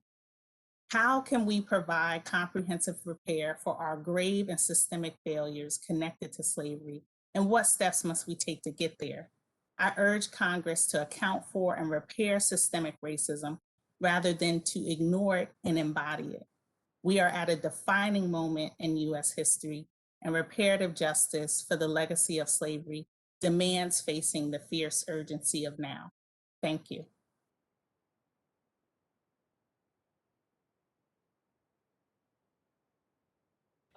Thank you so very much for your testimony that is so provocative and well detailed. Thank you for being here this morning. We appreciate it very much. I'm delighted now to introduce our last witness, and that is Mr. Hilary O. Shelton. Mr. Shelton is director of the NAACP's Washington Bureau and its senior vice president for advocacy and policy. The question would be, who does not know Mr. Hilary O. Shelton as relates to the fight for civil rights for decades? His calming voice, his beliefs and values have been of great value to those of us in the United States Congress, to the NAACP and the nation. Mr. Shelton is responsible for advocating the federal public policy issue agenda of the oldest, largest, and most widely recognized civil rights organization in the United States. Mr. Shelton's government affairs portfolio includes crucial issues such as affirmative action, equal employment protection, access to quality education, stopping gun violence, ending racial profiling, abolition of the death penalty, access to comprehensive health care, voting rights protection, federal sentencing reform, and a host of civil rights enforcement. He has been a major force and support of information as we went through the George Floyd Justice and Policing Act, and as well, his knowledge of HR 40 has been both assisting and informative in the work and research of this committee. And so we look forward to hearing from you, Mr. Shelton, as a person that believes in expansion and protection of those who cannot speak for themselves. Mr. Shelton, you're recognized for 5 minutes. Thank you very much, Congresswoman Jackson Lee. I also want to thank my other friends on the committee, including the chairman that had to leave, Congressman Cohens, our ranking members, Johnson, vice chair and ranking, and of course the other distinguished members of this subcommittee and the Constitution, Civil Rights and Civil Liberties, as well as the Judiciary Committee for all of his help and all of his work in moving us to this point. We are excited about how things are moving on HR 40. This is a bill that we worked very closely with the late, great Congressman John Conyers of Detroit, Michigan, to look at the issues that tie together many of the challenges that African Americans and other people of color have this day. And of course, the experience of the transatlantic slave trade in the United States of America. The NAACP was founded in 1909, about 112 years ago, and has over 2,200 chartered membership units located in every state across the country. We're also on military installations throughout the world as well, places like Italy, Germany, Korea, and Japan, as we participated and joining in the very integration of these armed services as well. We are a membership-based association that continues to advocate for justice and equality for all American citizens and residents. Throughout the turbulent racial history of our country, the NAACP has steadfastly opposed institutions and persons who blocked our nation's collective ability to reach our goals. 112 years ago, over 60 persons of variety races, faith and political affiliations resolved to end lynching and race-based discrimination in the United States and just formed the NAACP. Just 20 years before the founding of the NAACP, Black men began voting and holding elected offices on the state and national level, including several who were served in our United States House of Representatives and the United States Senate were from Southern states. The 15th Amendment to the U.S. Constitution and other laws forged the way for the amazing feat just a few years after the end of legal slavery in this country. At the turn of the 20th century, the first Reconstruction era had all too quickly concluded, and many of the hard-fought gains of elected officials and civil rights advocates of that time were beginning to erode due to the rise of terror groups like the Ku Klux Klan and so-called Black codes, and placed stumbling blocks in the way of African Americans trying to simply reach the ballot box. I'm here today to let you know of our strong support for HR 40, originally authored by the great John Conyers, as we mentioned, and presently shepherded by you, Congresswoman Jackson Lee, your leadership and your stalwart support in addressing the issues of justice in our country are clear, and your support for H.R. 40. This legislation is long overdue and should be put into place this year. My hope is that as the 117th Congress gets underway, that you will sign on to this bill as co-sponsors, everyone who hasn't joined so far, and do all that you can to ensure its enactment. This legislation is an important step in acknowledging the inherent cruelty, brutality, and humanity of slavery as practiced in the United States, and would help millions of Americans begin to heal the subsequent emotional wounds that have been festering for centuries. In confronting the ugly legacy of slavery, the commission created by H.R. 40 would examine the impact slavery has had on the racial and economic inequalities still suffered today. The commission would also be charged with renewing reparations proposals to help African Americans regain some of the stature stripped away by our forefathers lost through no fault of our own. Research and academic reports demonstrates that the enslavement of Africans and the transatlantic slave trade were appalling tragedies in the history of our country, not only because of their abhorrent barbarism, but also in terms of their magnitude, organized nature, and the complete negation of the humanity of the enslaved person. The enslavement of Africans constituted an immoral and inhumane deprivation of a person's life, liberty, and cultural heritage. The enslavement of Africans resulted in the extinguishment of millions of Americans, eviscerating whole cultures, languages, religions, morals, and customs. Psychologically, as such, the NAACP reaffirms our previous position in support of reparations. I'm very grateful that we're raising this today, and hopefully we can move to a point of full passage. The United States, a nation's forged with a revolutionary struggle for inalienable human rights. Natives of Africa were torn by force until the year in 1808 from their homeland and subjected to the barbarities of institutionalized slavery. In this post-revolutionary United States, slavery was maintained by government fiat with violence, depriving African Americans of freedom of association, privacy, life, liberty, property, and due process of law in complete abdication of the spirit of the Bill of Rights from its inception and ratification of its enactment and ratifications of the Anti-Slavery Amendment of 1865.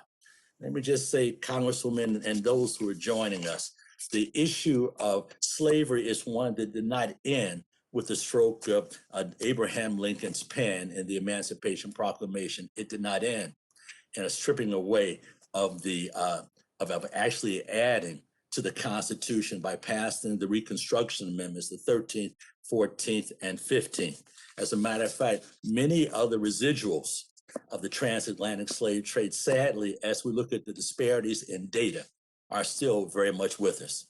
We believe that this is a problem that must be solved, but like other important problems, in order to solve that problem, we must first measure it. As we're looking at those life conditions that affect African Americans and others in our country, we would look at issues of home ownership. And we would see that in wealth development that African Americans are less likely to own homes than white Americans. One of the key bridges to our wealth in the United States, that is investments to be able to continue to educate and train our children and to prepare for retirement as we become older and older. We know that very well, so we're thinking about the challenges of the transatlantic slave trade. We know that issues of healthcare are still very much at a disparity. As we've gone through this pandemic, we recognize disproportionately the African Americans, the descendants of the slave trade, in many cases have no health insurance, and in many other cases are underinsured along those lines as well. And that's why as we look at whether it's issues of education and an opportunity for a high quality education and support for our HBCUs, whether we look for small business development, whether we look at other health concerns and other life concerns, such as our criminal justice system, we see that the long legacy of slavery has been something that has actually had a very damaging impact on African Americans, the African American communities, and our families. And we believe that the best way to solve that problem is to take it on head first. And it's like everything else, we want to do the research, we want to hold the hearings. We want to formalize a process in which we can make sure we have the accurate information and we can move forward to making our nation greater still.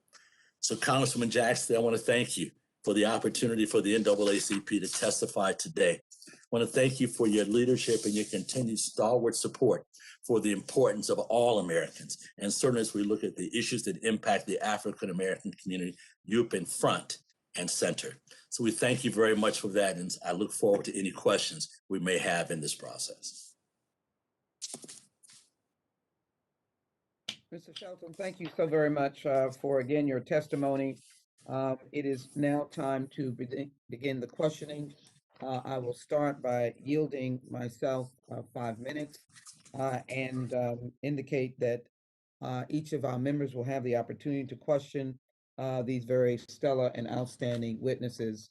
I will start my questioning with Professor Achehumi, and I hope I've also pronounced your name, but I'm going to again put up in the screen as close as I can this picture. Professor, I wanted you to see it. I'm not sure if you saw it before.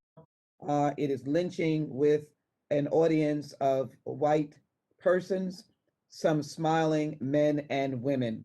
And of course, this is the picture of the back of a slave that has been brutalized by a whip. It seems that as the testimony has proceeded, some of our friends who have been represented by very stellar members presented by the minority seem to confuse the overcomers and the ability to cite musicians and athletes and academicians and others from the reparative and the justice element of HR 40. If I might cite to you that Black people in America are 3 times the rate of white people with disparities across all age groups. For example, Black infants are more than twice as likely to die as white infants, making the disparity worse than 1850.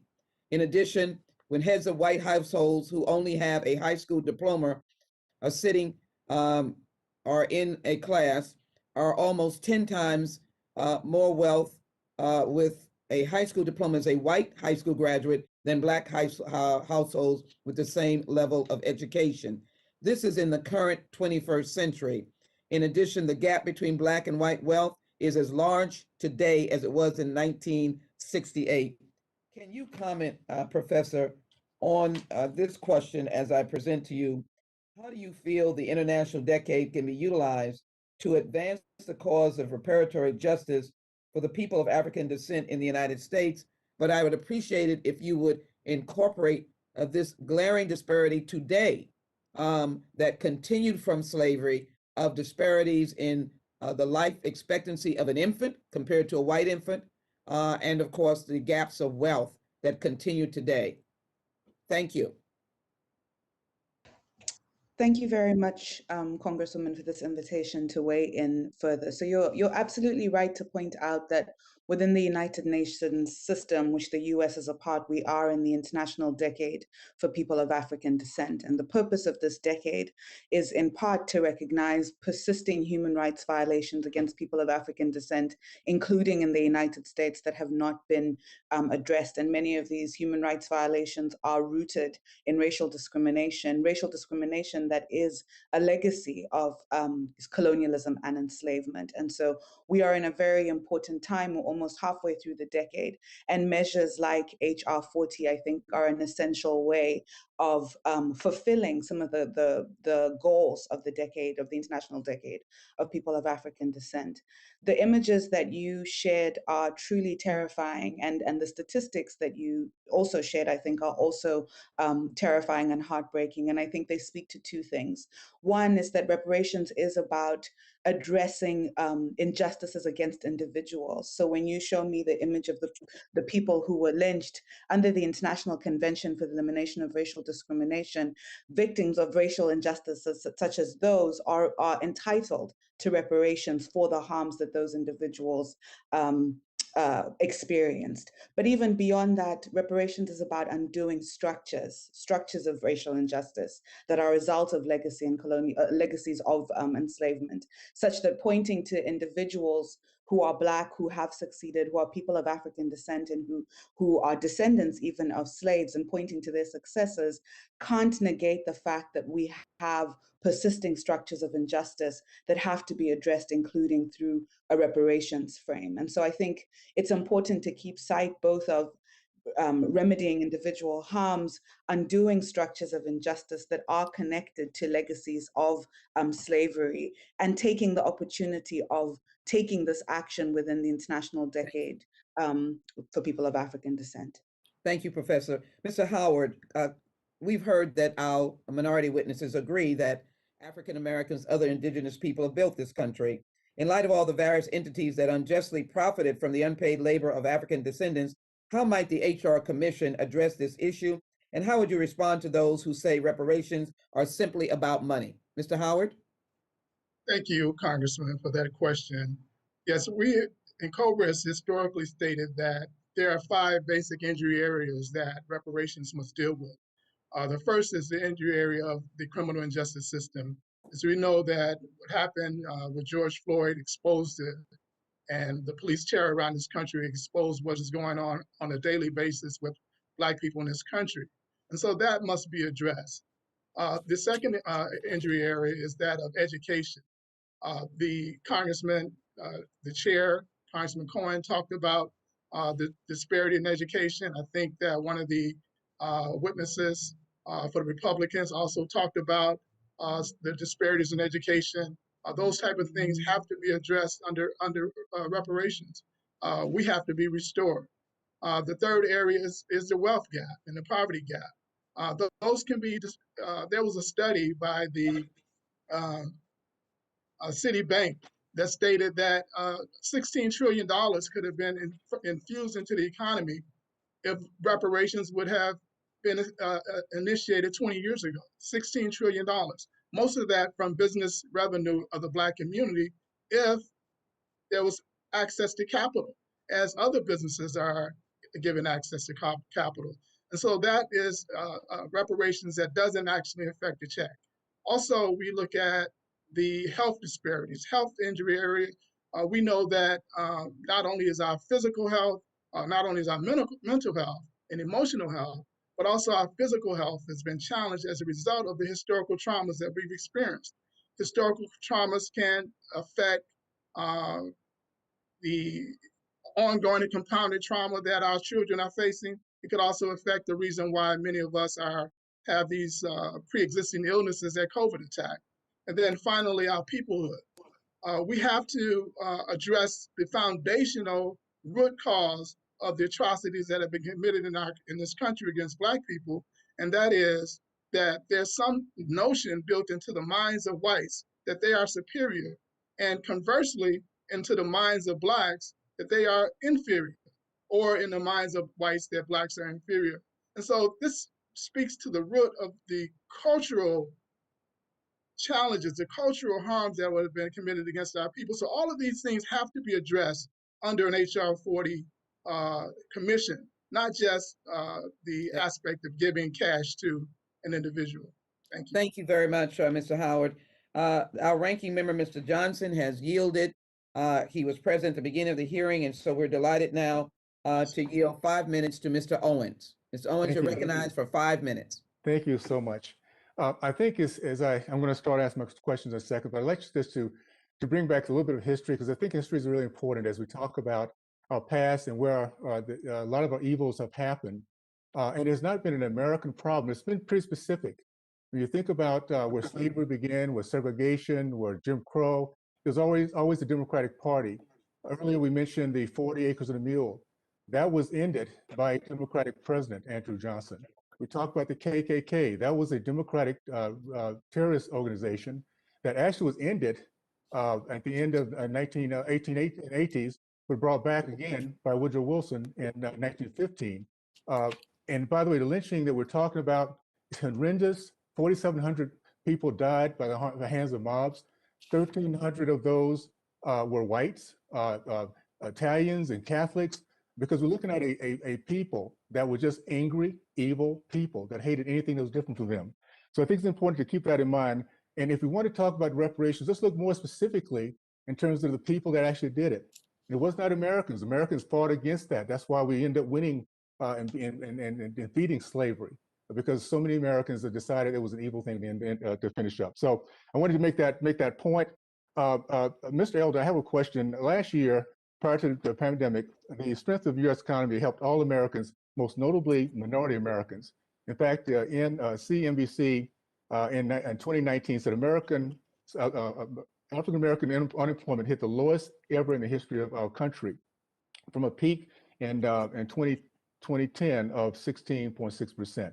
First of all, how did that happen? And is that in your understanding correct, those particular numbers? Well, that's right. It happened because taxes got lowered, regulations got eased, and the economy took off. And when the economy takes off, those who are unskilled disproportionately improve, just as happened during the Reagan administration. During the Reagan administration, Black adult unemployment fell faster than did white adult unemployment. Hispanic adult unemployment fell faster than white unemployment fell. Black teen unemployment fell faster than white teen unemployment. Good economic policies work. Equal rights and equal results are two very different things. And that's what I think we're getting confused about here. Everybody's entitled to equal rights, but nobody's entitled to equal results. One of the witnesses, I believe it was Mr. Shelton, referred to Africans as being torn out of their country.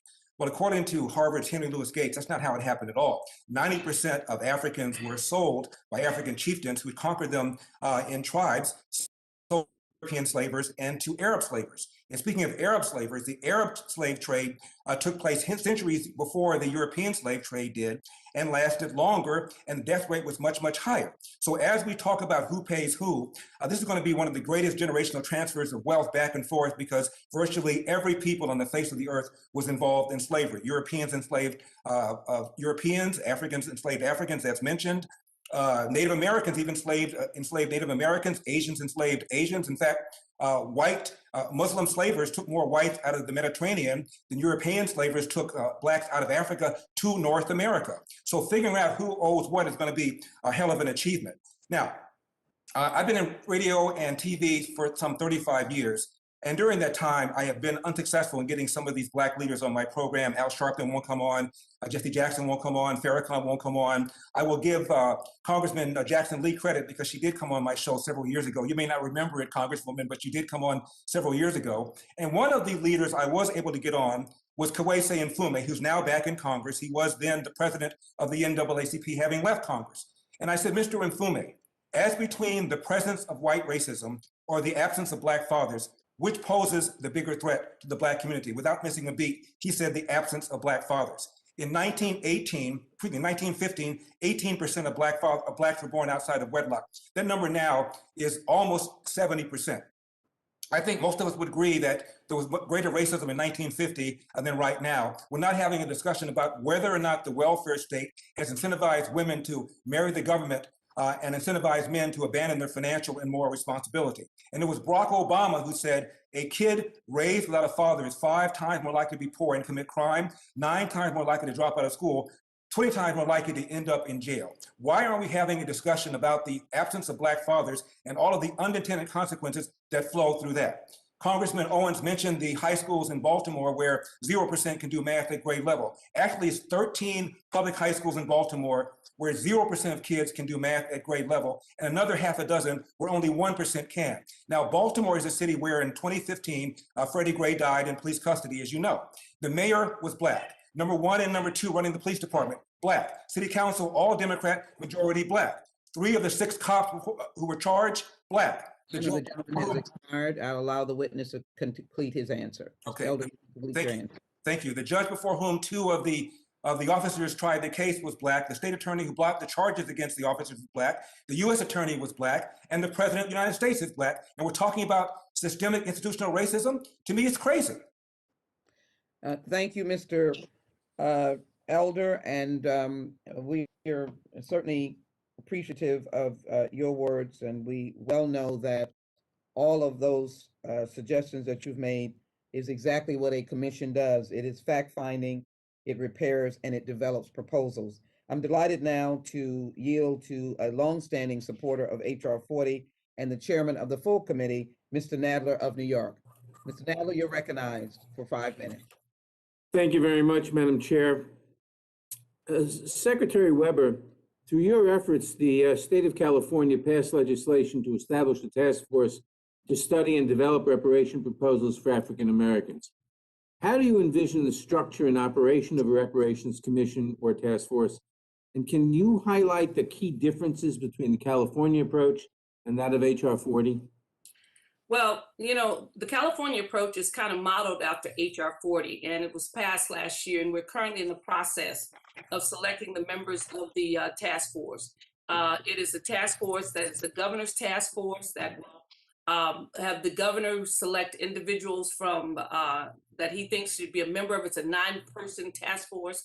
We have 2 members. The governor will have 5. We have 2 from the House from the Assembly and 2 from the Senate. So the task force will basically be a 9-person task force. Our goal is to try to use not only the experts that are in the field to inform the task force, but also to utilize the universities of California. I am in charge of the California Archives as a Secretary of State to use our archives. Also for research, members have already begun to submit information. The goal is to collect the information about what role California played in the whole issue of enslavement, and then to begin to talk about its impact with regards to the disparity of resources that exist in California. California is the 5th largest economy in the world, yet it has the greatest wealth gap of any state. The wealth of African American is $1 in comparison to $100 of a person who's white with similar education and background.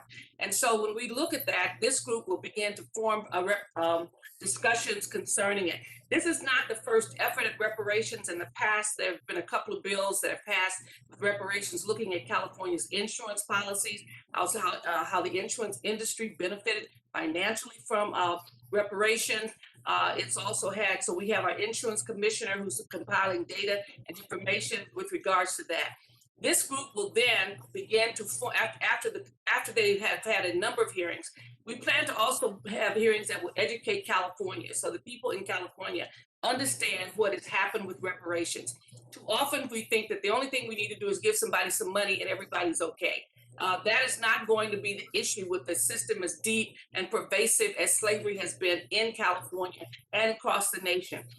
Those recommendations will then be taken by the commission and by the legislature, hopefully led by the California Legislative Black Caucus that I chaired at one point, and then put into law, put into programs of budget, those kinds of things that are essential so that we can measure the impact that's there and begin to repair the damage that's been done. The task force will then obviously not only have staff and persons who are working on the budget that will come out of it. So beginning in June, this task force will have been formed and will begin to hold hearings and recommendations that will come forward. Hopefully we can share those with you, with the experts that are there. We hope to be able to use the resources of our institutions to basically set the stage for what really happened in California that will also be probably a mirror for what is happening across the nation. Thank you very much. Now, Mr. Howard, governments, corporations, industries, religious institutions, educational institutions, private estates, and other entities have all played significant roles in supporting the institution of slavery and its vestiges. In light of all the various entities that unjustly profited from the unpaid labor of African descendants, how might the commission address this issue? Thank you, Chairman Nadler. Well, as you stated, there are 4 basic components of actors in the crimes of enslavement. That's the state and local governments and federal governments, corporations, institutions like universities, the church, as well as individual families. And so all of those have to be brought under question when we go into a commission to study the harms in which present-day African Americans face as a result of those atrocities. We know that, like in Chicago, there's a family, the McCormick family, that has a foundation. The McCormick family was made wealthy by an invention that was stolen from an African off their farm. It became the mechanical reaper. which freed millions of Americans from the farm and allowed them to go into industry. The McCormick family, from which the McCormick Expo Theater is named after, the largest expo center in America. They have an obligation. The commission will look at these foundations, these corporations, these institutions, and will determine what within their ability do they owe in making sure that the gaps in wealth, the gaps in education, the gaps in housing and health do not continue forward into the future. They have a responsibility. They have been enriched. The endowments that they share and hold are a direct result of much of the atrocities that's committed in the past. So the commission would definitely look into those other players as well. And how would you, how do you think the commission might deal with groups like Asian Americans who have suffered discrimination over the years, like the Chinese Exclusion Act and the Japanese Exclusion Act, and the internment of Japanese during World War II? How do you think the commission could deal with that? Well, there's ancillary benefit to the entire nation when reparations to African Americans are given, are administered. And so just like every person who comes to America benefits from the prosperity that was built off of enslavement, every American also benefits from the struggles that African Americans fought for our human and civil rights to be faced. If you look at women, if you look at the disabled, if you look at the immigrant, all of those people, no matter what protected class they're in, they benefit from the historical struggles of African Americans. And so this struggle to be repaired would also have ancillary benefits for the entire nation. Well, thank you very much. I see my time has expired. So I yield back. Mr. Chairman, thank you so very much for your participation and your questions. I now yield to Mr. McClintock, the gentleman from California, for 5 minutes. Mr. McClintock? Sorry, how's that? There you are. Thank you very Thank much. you. You have 5 minutes. I listened to Chairman Cohen speaking extensively about the 3/5 provision of the Constitution. I don't think he understands what the debate was all about. Ironically, he's taking the side of the southern states at the convention. They wanted a full count of every slave that they held in order to add to their congressional representation. It was the anti-slavery states that objected. They argued that those who were held in bondage should not be counted at all in the apportionment of congressional seats, not because they were not human beings, but precisely because they were, and that the Constitution should not reward the slave states with representation in Congress, while those states denied these people their freedom. So the 3/5 provision was not a statement that slaves were 3/5 of a person. It was a result of a compromise necessary to bring into existence our new nation, as Lincoln said, dedicated to the proposition that all men are created equal. Ironically, Stephen Douglas would agree with the chairman's narrative that the principles of the Declaration of Independence and the Constitution, which gave them life, were only meant for white people. That's exactly the position that Stephen Douglas took. And of that position, Lincoln said this during their debate at Alton. He said, "At Galesburg the other day, I said in answer to Judge Douglas that 3 years ago, there never had been a man, so far as I knew or believed, in the whole world who had said that the Declaration of Independence did not include Negroes in the term all men. I reassert it today. I assert that Judge Douglas and all his friends may search the whole records of the country, and it will be a matter of great astonishment to me if they shall be able to find that one human being 3 years ago had ever uttered the astounding sentiment that the term all men in the Declaration did not include the Negro. I believe the first man who ever said it was Chief Justice Taney in the Dred Scott decision. And the next to him was our friend Stephen A. Douglas. And now it's become a catchword of the entire party. And when this new principle, this new proposition that no human being ever thought of 3 years ago was brought forward, I combat it as having an evil tendency, if not an evil design. end quote.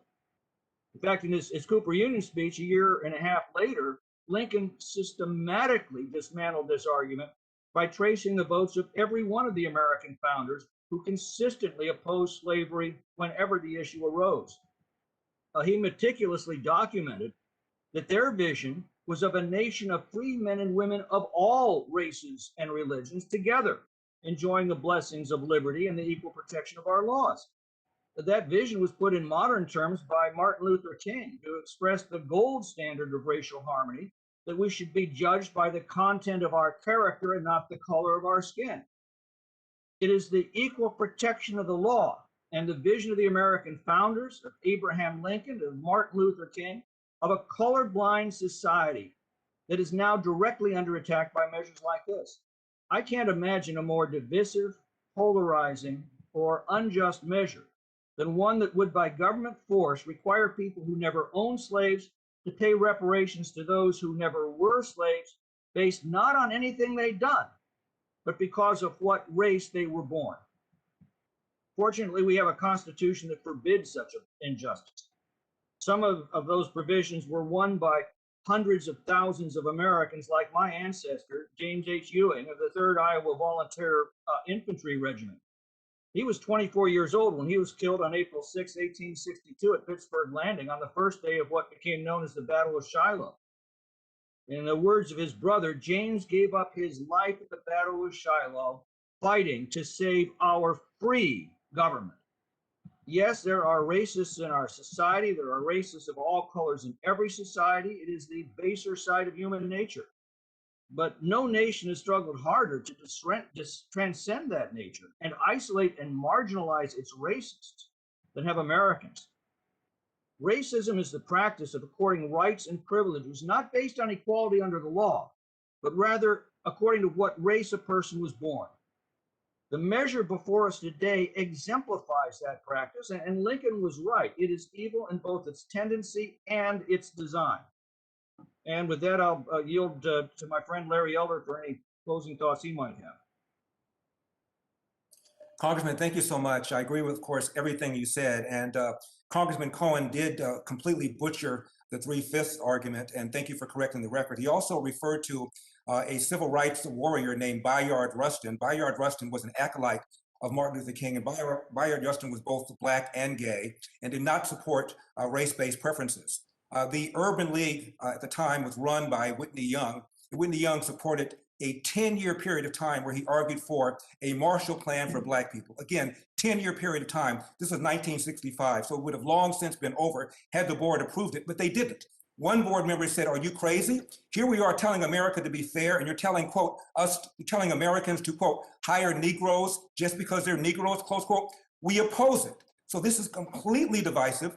And I want to quote somebody who once was asked about reparations, and he said this, and I'm quoting, "It is easy to make that theoretical argument, but as a practical matter, it is hard to think of any society in human history in which a majority population has said that as a consequence of historic wrongs, we are now going to take a big chunk of that nation's resources over a long period of time to make that right," end of quote. He said, as a practical matter, it is virtually impossible to do. That gentleman was Barack Obama, and he was right. I also heard one of the witnesses refer to the belief that white people are superior and their belief that Black people are inferior. Well, they can believe what they want to believe, but the facts are that young Black people have higher self-esteem than do young white people, and much higher self-esteem than do young Asian people. So if the argument is that historical discrimination and Jim Crow has somehow caused Blacks to think of themselves as less than Blacks, it ain't working. Blacks have higher self-esteem than virtually any other race in America. Also, a couple of times the police have been hammered.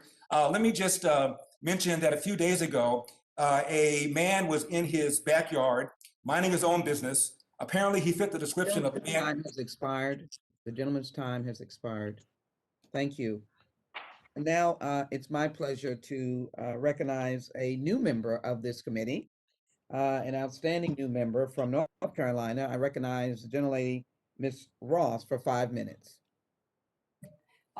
Thank you so much. Representative Jackson Lee, and thank you for your leadership on this issue. I am from North Carolina, and I have a background working on civil rights issues here in North Carolina. And we've heard a lot today about the history of slavery, the history of racism. I can tell you that our work is not done. I want to give us a short shout out to North Carolina, though, because it is one of 9 states that has issued a formal apology for slavery. And it's one of the states that, in a bipartisan way, has come up with reparations for forced sterilizations. And so as we think about the history of racism and slavery in this country, we have to have a conversation about the truth of the past, about the harms that have been inflicted, and about the appropriate way for all of us to go forward. I don't believe that this particular resolution prescribes a way of going forward, but it's a conversation about what we need to do. And just as we did in North Carolina when we passed a bill compensating people for forced sterilization, a terrible, terrible chapter in our history that's not just in North Carolina's history. I think we need to think long and hard about how we address our history, how we address the harms, and how we can move forward together. There's been some divisiveness, there's divisiveness throughout our country. There's a clear division of opinion. But I'd like to bring us together and think about what we can all agree on going forward. We've been able to do that in a couple of ways in North Carolina. We've been able to do that on racial profiling. We've been able to do that on innocence issues. And again, on compensation for forced sterilization. And so I'm hopeful that we will be able to do that as a congressional body too. And again, I thank Representative Jackson Lee for her leadership and for having us start this discussion in the 117th Congress. Thank you so much. Let me thank Congresswoman Ross for recounting the history of North Carolina so eloquently and bringing to our attention, of course, the forced sterilization and, in essence, the repairing of that heinous act to the extent that individuals were compensated. Let us be very clear. The Commission on H.R. 40 is a commission to fact find, to repair, to restore, and develop proposals for reparations that, as Mr. Howard's testimony indicates, takes many, many perspectives. Thank you so very much. I want to make sure, is Mr. Jordan here? Thank you. Then I will call on Mr. Johnson. Mr. Johnson, Mr. Mike Johnson of Louisiana. Yes, ranking member. Thank you. Thank you. You're yielded for 5 minutes. Thank you so very much. Thank you Glad for you're doing here. that. Thank you, and I appreciate all the witnesses' time today, and also Mr. Burgess Owens for standing in for me. I've had intermittent internet and power here in Louisiana, as y'all have in Texas. A couple of questions real quick. Mr. Herschel Walker has not had an opportunity to speak up here in the last part of this hearing. If he's still with us, I just wanted to pitch it to him and give him an opportunity to see if there was anything that's been said so far last couple of hours here that he wanted to respond to. Mr. Walker? Yes, I'd like to respond, and I want to thank Ms. Jackson Lee. I'd like to ask, does she know the year of those pictures? And the reason I ask that is whenever I get on a subject, I do facts finding myself. And one of the things I looked up and I asked my mom is how many African American was alive today that was in slavery, which is none. So I go to some of the older people for experience, and I remember my mom mentioning, how could we pay for your great-great-grandfather being burned to death? Or how could you pay for your great-great-uncle being hung? And I understand that those pictures are horrible, but right now, I think the facts founding is going to be very difficult to go back over history when history is not even taught in school on what we're trying to facts find. And that's what I think is so difficult, because as I was looking up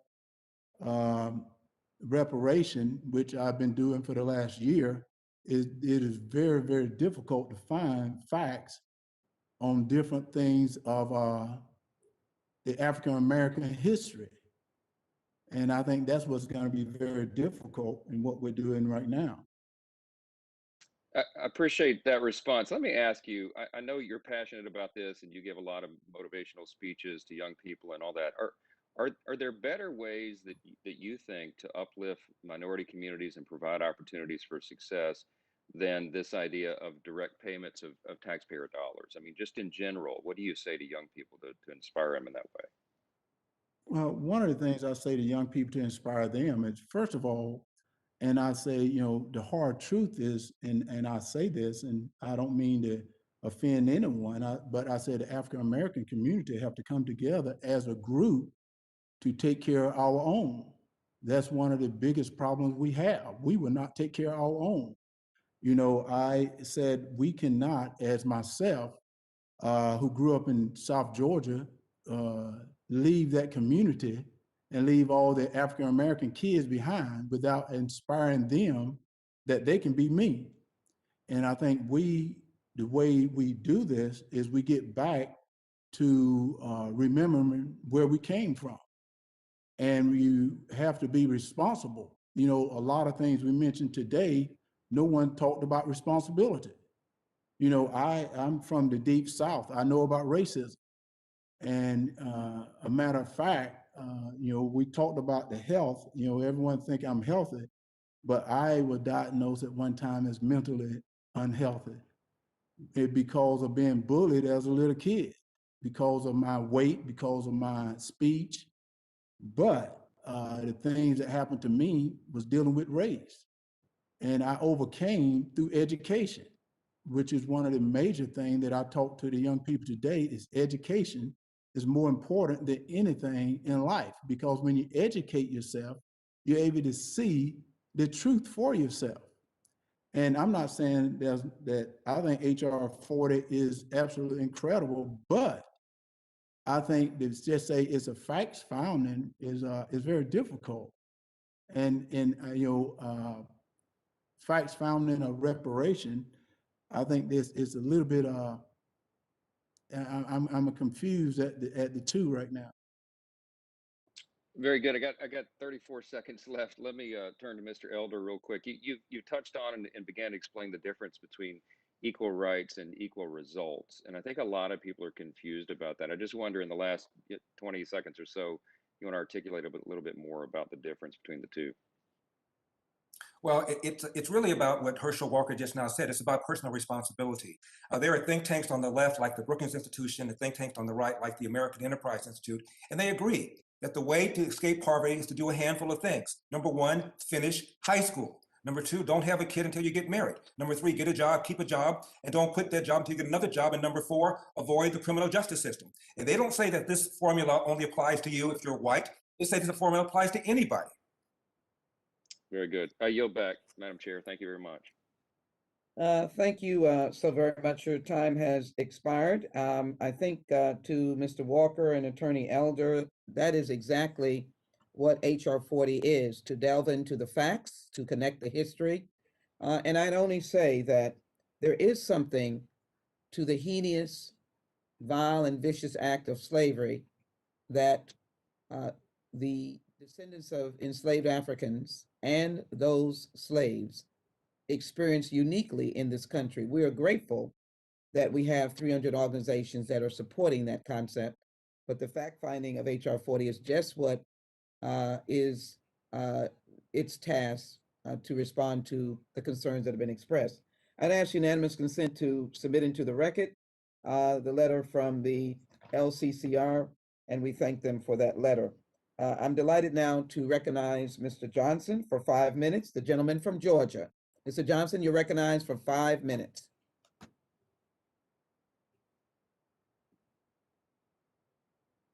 thank the gentlelady for the time and for the introduction of this very important legislation.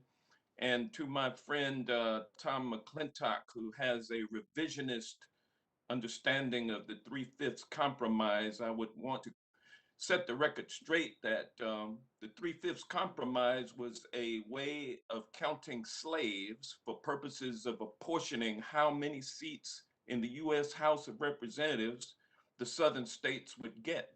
And of course, those 3/5 of human beings did not have the rights of human beings. They were just counted for purposes of human beings. But even then, it was a discount, 3/5. And they were treated as slaves even less than 3/5 of a person. And to my friend, Mr. McClintock, I'm so happy that you can track your forebearers all the way back and beyond probably 1861. But that was at a point where our Black families had been torn apart. We can't go back. I can't go back and trace the lineage of my family further than about the 1880s. And even then, it is not certain. So you are so fortunate as a white male to be able to track your people all the way back probably into the 1700s, maybe even earlier than that. And you have no idea how hurtful it is for the Black psyche to not have a sense of our history further back than it is reported by white folks who get it wrong to keep us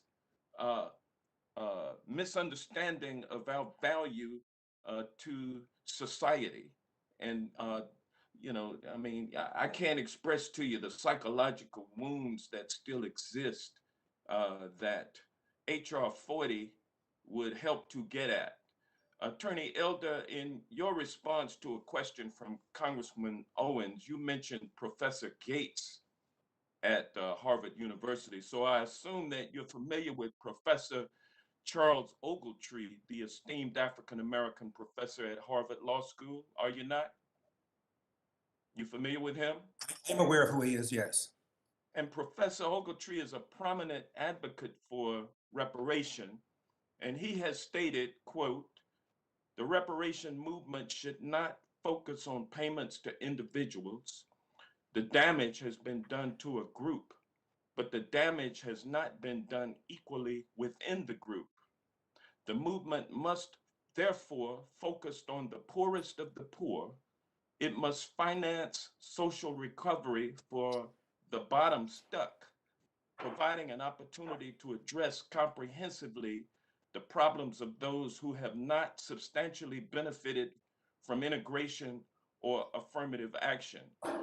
My question, Attorney Elder, do you agree that there are Black folks in America who are stuck at the bottom due to the legacy of racism, slavery, and Jim Crow, and that America should take affirmative action to address employment, healthcare, housing, and educational disparities that plague our people to this day? Congressman Johnson, thank you very much for the question. Obviously, there are Black people who are poor. The extent to which the poverty is a result of slavery and Jim Crow is tenuous at best. The larger factor behind Black poverty is the absence of fathers in the home. As I mentioned earlier. Okay, well, let me stop you right there because I do understand. And Mr. Howard, what is your response to my question? Well, certainly there's a direct contribution, direct connection. As Mr. Elder talked about fatherless homes, we see that there was an Illinois Transatlantic Slave Trade Commission, the only slave trade commission in the country. In 2005, an economist, Linwood Tahi, stated that he found out that Black men married at the same rate as white men, as the same rate of Hispanic men. And the rate in which they married was determined by their labor force participation. So where you had 90% labor force participation, the marriage rate would be anywhere from 8 to 15 points below the labor force participation. So when you come forward to now, where you have less than 50% labor force participation, among Blacks because of this discrimination, because of racism, because of the separate development, the apartheid of Jim Crow. You have this 50% labor force participation in major cities in America. You're going to have a 15 to 8% lag in two-parent families. And that's exactly what you have. So when Mr. Elder talks about the fatherless homes the destruction of Black families, is directly related to the inherent anti-Blackness that this country is built upon and that we still suffer from today, and what HR 40 must address. Thank you, Professor Achiome. A recent Harvard study suggests that reparation could provide health benefits for not only Black Americans, but for the entire nation. How can reparation eliminate health disparities among Black Americans? And what would these remedies look like? Thank you very much for your question. And I think this is why the bill is so important, is because it provides an opportunity to study exactly answers to questions such as that and to draw on comparative experiences of other countries. So for example, Colombia had one of the most ambitious reparations programs that we're aware of in different parts of the country. And part of that reparations program included providing healthcare to people who had suffered extreme human rights violations. So I would say reparations can play a role in addressing health disparities because they are about undoing structures of injustice, including structures of racial injustice that produce health disparities. But I would say that in terms of the concrete solutions that would be relevant in the United States, the most advisable thing would be to pursue exactly what I think this bill is trying to push for, which is an in-depth study that would allow for responses that would be tailored to different local contexts. Thank you. Mr. Walker, does it surprise you to learn that HR 40 does not include a proposal to make cash payments to Black people in America? Well, I never thought HR 40 when I read was just about the payment to Black America. Well, that's what you said in your statement. Yes, I said that was part of it in my statement, but I also said education, which in the past, we've not taught Black America, giving them a good education, which in Mrs. Jackson Lee spoke, this is a facts founder, which is one of the questions I put within my statement, that payment is just one part of what reparation is. And it's education. It is not point in order, payments please. for individual Point of order. Black people. Point of with order. That, I'll yield back. I'm out of time. Gentleman's time has expired. Is Mr. Let me call on the next member. Is Mr. Roy present? Is Fishback? Yes, Madam Chair. Ms. Can you hear me? Fishback? Yes. Ms. Fishback, you're recognized. The gentlelady from Minnesota is recognized for 5 minutes. Thank you, Madam Chair, and I would like to yield my to Congressman Owens for however much he may use. And I'd like to Mr. thank you so Owens much. from Utah is, and I stand corrected, I think I might have said Colorado earlier, Mr. Owens, those are beautiful states, but I know you want to be from Utah and you're recognized for the time the gentlelady has yielded to you for 5 minutes. Thank you so much for that. I appreciate it. I would like to just ask Mr. Elder if he has any comments to say in response to Representative Hank Johnson's question that he had asked earlier. I'd like to continue this conversation about that. I do. We've been talking about disparate outcomes as if the disparate outcomes by definition mean racism. There was a young attorney named Barack Obama who joined with other attorneys to file a class action lawsuit against Citibank some years ago.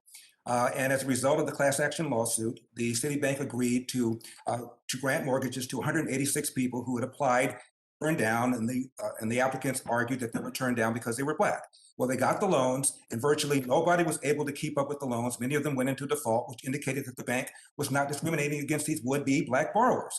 Also, studies have found that community Black banks often have a higher turn down rate for would-be borrowers than the majority banks because they are more thinly capitalized. So just because something has a disparate outcome does not mean that that outcome was a result of racism. We've also talked a lot about the police officers. A few days ago, as I started to say, a man was in the backyard of his own house, matched the description of a suspect who was running on foot. Police officer chasing, mistook the homeowner for the suspect, shot and killed him. I doubt that very many people you know about this, and the reason you don't know about it is because the cop who shot the suspect was white. The suspect was white. This took place in Idaho. Therefore, nobody gave a rip. But I assure you, if this had been a Black suspect and a white cop, we'd know his name. The fact is, there are more unarmed white people killed every year by the police than unarmed Blacks. The media couldn't care less. CNN couldn't care less, giving Black people the false impression that the police are mowing down Black people just because they are Black. It is true that the police are 2.5 times more likely to kill a Black suspect. It is also true that a young Black man is anywhere from 7 to 10 times more likely to be a victim of a homicide, almost always the victim at the hands of another young Black man. That's why the cops are there. The idea that there's systemic racism against Black people is a lie. And when it came to the election, the defenders of Biden were arguing, where is the widespread evidence of voter fraud? A fair question. Where is the forget about widespread, where is the evidence of police brutality against Black people? If anything, the evidence shows the police are more hesitant, more reluctant to pull the trigger on a Black suspect than a white suspect. It is a fraud, it is a con that is pushed upon this country, and we need to stop it. Thank you. To go to Mr. Walker, what is the message that you will give today to a young Black boys and girls that's different than the message that you received as you were coming up in the days of true racism back in Georgia? Mr. Walker. The message I would give today is responsibility. That you have to be responsible. And that's one thing that I learned from my parents is responsibility. And to get back to Representative Johnson. Sorry, so 1 second. Someone has to mute. Please mute your. Can somebody please mute your? Madam Chair. And I want to preface this by saying that some of y'all have more experience okay. going through this process.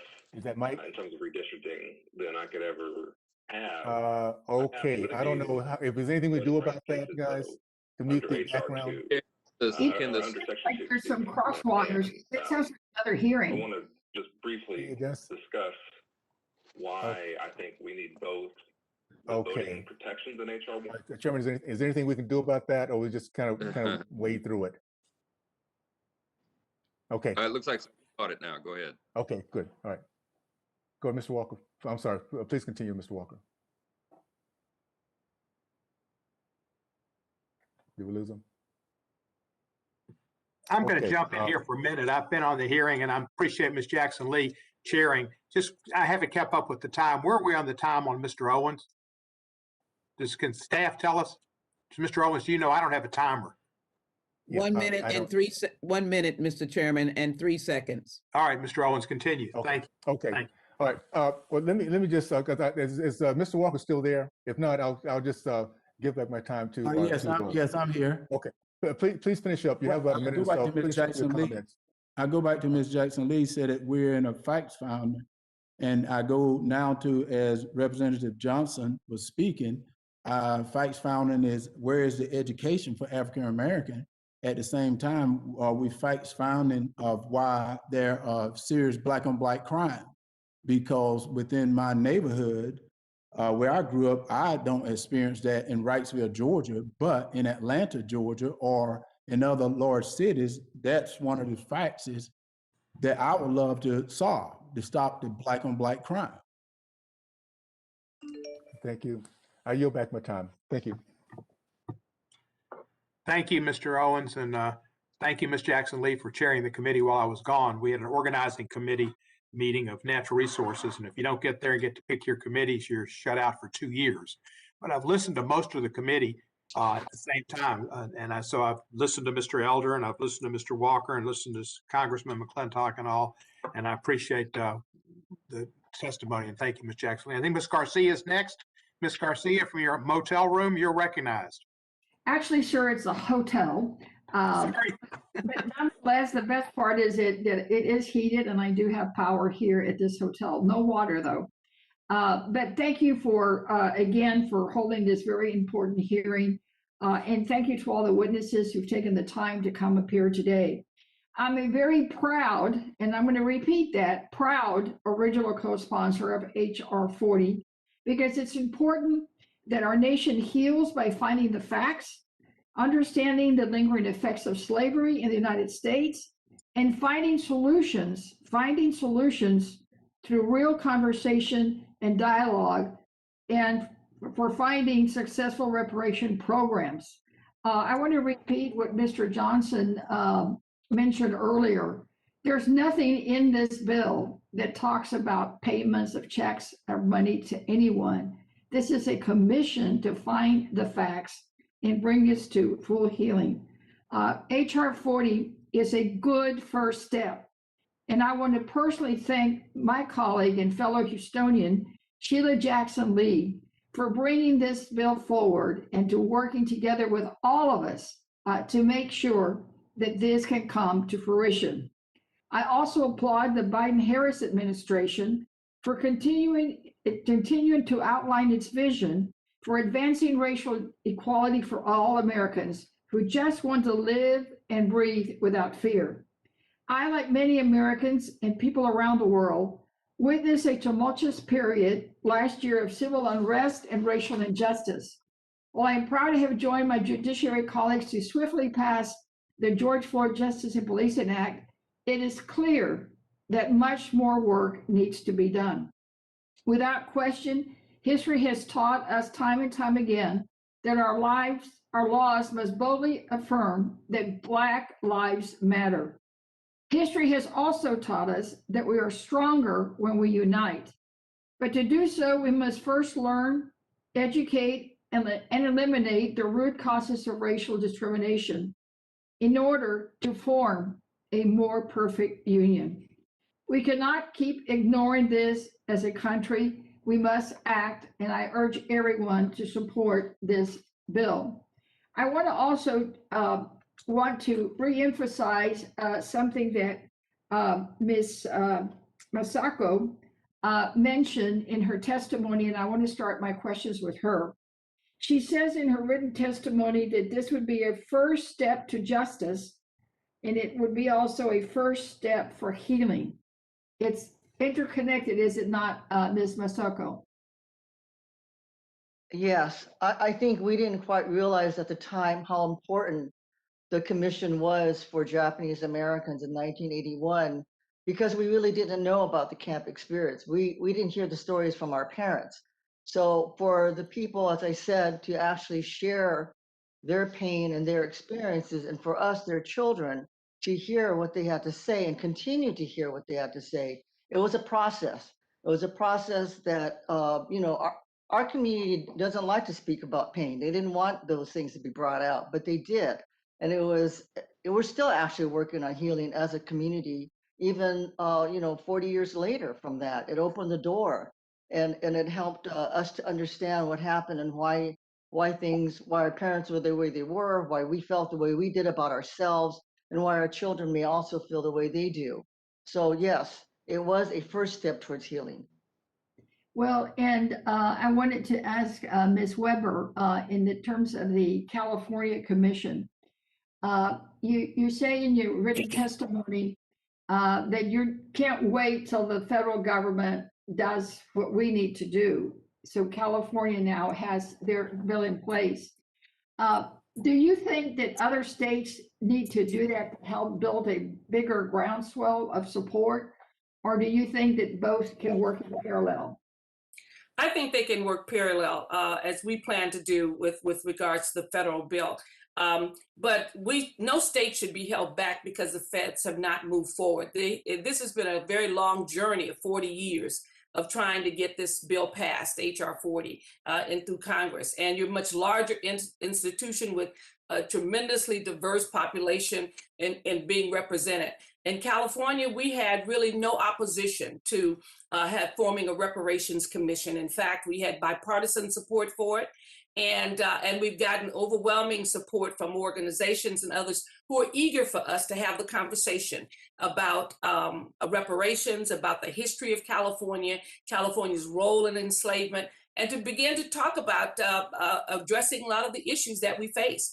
We recognize the fact in California that that slavery in itself has been so insidious that it has sometimes created issues. And we mentioned that with the George Floyd issue in California, that because of what had happened with the lynchings and the burnings, we had pretty much seared the conscience of white America when it comes to the pain of African Americans. And we have to basically recognize that fact, that we can actually see harm done, see the devastation, and not really respond to it as we do to other groups. I listened to the colleagues talk about unemployment and the unemployment statistics and how it's gone down. Well, anything that's large, when it moves, is going to have a greater percentage of movement than something that is small. So if you've got unemployment of 3, 4, 5% in your state, and we have always had double-digit unemployment of African Americans in this country, well, when it moves, it's going to look significant. It's going to look like a 50% drop. Yet it's still a double-digit unemployment that's there, and an injustice that continues, as we recognize in California. So we plan to move forward. We are moving forward. I shouldn't say we plan to. We are moving forward. We hope that at some point what we do will be informative to the federal government. But if the federal government decides that it's going to do this, we hope to be able to complement it with what is happening in California, because California is so far away from the South. We think that it doesn't have an impact, and yet it really does. Thank you, and I see my time is up. So, Mr. Chairman, I yield back. Thank you, Ms. Garcia. Our next panelist is Ms. Cori Bush. Representative Bush, you're recognized for 5 minutes. Right. St. Louis, and I thank you, Chairman Cohen, for convening this important hearing. And want to say thank you to the leadership of Representative Sheila Jackson Lee on this. I really appreciate you. I come as one, but I speak as many. I bring with me today my family, James E. Bush, Vera Bush Whitley, Ulysses Blakeney, Clifton Blakeney, and generations of Black men and women who have labored on this land, who have fought for this country, and to whom our country is deeply indebted. My story is a story of survival. It is a story of my ancestors who were enslaved in Mississippi and South Carolina. It is a story of the Great Migration, the mass migration of 6 million African Americans out of the rural South. When white farmers traveled to the West in search of land, they were granted 160 acres of free land through the Homestead Act. My family was denied the promise of 40 acres and a mule in the aftermath of the Civil War and the start of Reconstruction. My story is the story of a great-grandfather who served this country in World War I and a grandfather who served this country in World War II, only to be discarded by their government as they suffered through trauma and the wounds of war. When white soldiers came back from fighting abroad, they were given housing preferences and education subsidies. My grandfathers, Ulysses and Clifton Blakeney, were denied those benefits. My story is a story of men and women who fled violence, who were stripped of their rights and protections, who were left out of GI Bills and New Deal subsidies. The violence my family withstood from one generation to the next was not isolated. It was systemic, it was structural, it was political, backed by legislation passed by this very body to deny descendants of enslaved people economic and social opportunity. Underlying the generational trauma and exploitation is a government that abandoned its role to protect its own citizens, a government that refused to even acknowledge the humanity of my ancestors, a government that to this day refuses to acknowledge or atone for the wrongdoings of white supremacist violence. The federal government must account for its ongoing role in perpetuating, supporting, and upholding white supremacy. Secretary Weber, as you mentioned, state governments and in some instances, private institutions unjustly profited from the unpaid labor of descendants of enslaved people. Why is it still necessary for the federal government to play a central role in restoring the harm of slavery and its aftermath? And what can the federal government learn from states' efforts?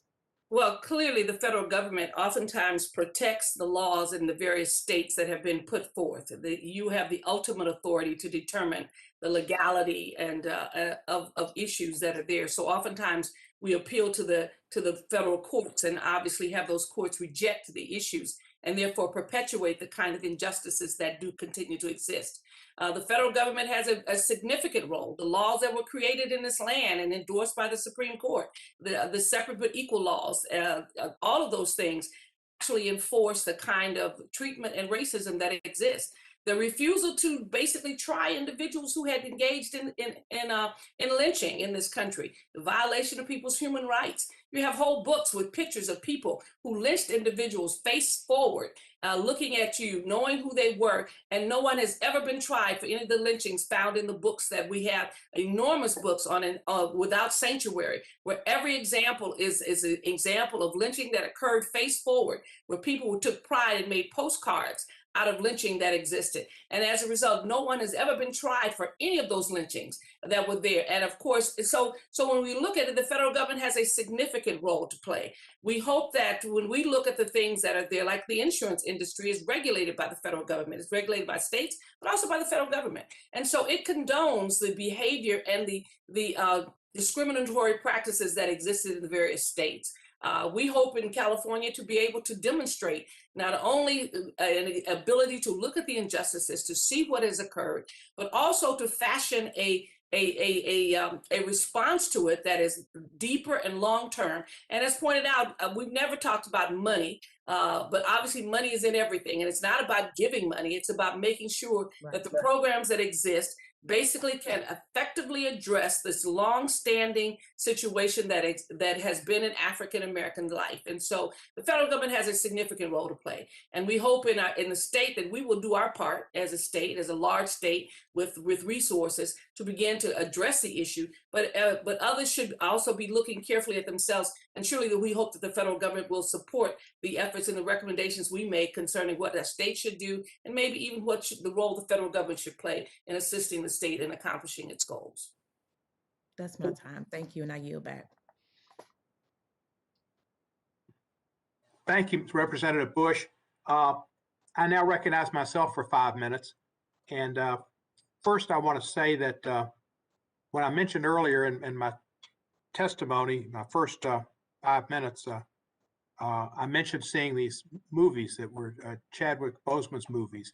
And I mentioned the one about Thurgood Marshall and how awful Thurgood Marshall was treated by racists and his legal partner, Mr. Friedman, by anti-Semites. I thought about it and I missed the main point of the movie. The defendant in the case was treated the worst of all. He was illegally charged with rape because he was an African-American worker for a prominent socialite woman, which they had consensual sex. But for an insightful moment by Thurgood Marshall, he would have been probably sentenced to death. And that happened so many times in our country's history. But for the NAACP Legal Defense Fund and Thurgood Marshall, which should have been the cause of the United States government and the Justice Department, but it wasn't. The Justice Department for African Americans was Thurgood Marshall and the NAACP Legal Defense Fund. Mr. Hillary Shelton of the NAACP, I want to ask you a question. We had Mr. Ta-Nehisi Coates testify in our last hearing, and he said at that hearing, 250 years of slavery, 90 years of Jim Crow, 60 years of separate but equal, 35 years of racist housing policies. Until we reckon with our compounding moral debts, America will never be whole. Yet many of my colleagues across the aisle agree with the sentiment captured in remarks by Senate Minority Leader Mitch McConnell, who said, quote, I don't think reparations for something that happened 150 years ago, for whom none of us currently living are responsible, is a good idea. And we tried to deal with our original sin of slavery by fighting a civil war, by passing landmark civil rights legislation. We elected an African-American president, who he tried to defeat from day one. My own response to Mr. McConnell's remarks is that African Americans have had to struggle to obtain what for others has been unquestionably understood as a God-given right. Just like Ms. Bush mentioned, when her ancestors came home from the war, they didn't get things that were given to white men who fought for our country and women who fought for our country, white veterans. African Americans didn't get that. they were God-given rights to everybody else, but not for African Americans. They had to depend on legal actions and protests and legislation. In light of that argument, did social and economic discrimination, Mr. Shelton, against African Americans abruptly end with the Civil War, or abruptly end with the civil rights legislation passage, or with the election of Barack Obama? Why should federal or state governments bear any responsibility for the economic and social damages imposed on descendants of the enslaved, Mr. Shelton? Is Mr. Shelton not with us? If not, I will answer my own question. It did not end with the Civil War. It did not end with Baker v. Carr. It did not end with Republicans like Everett Dirksen and Charles Percy and William Schaefer and Nelson Rockefeller and Wayne Morse and George Romney. It did not end. It continues. It continues to this day. Discrimination against people in economic terms, in social terms, with health deserts and food deserts and people who don't care. Benign neglect at best, it can be said. The fact is, we have a problem in this country and we need to deal with it, and we need to make amends.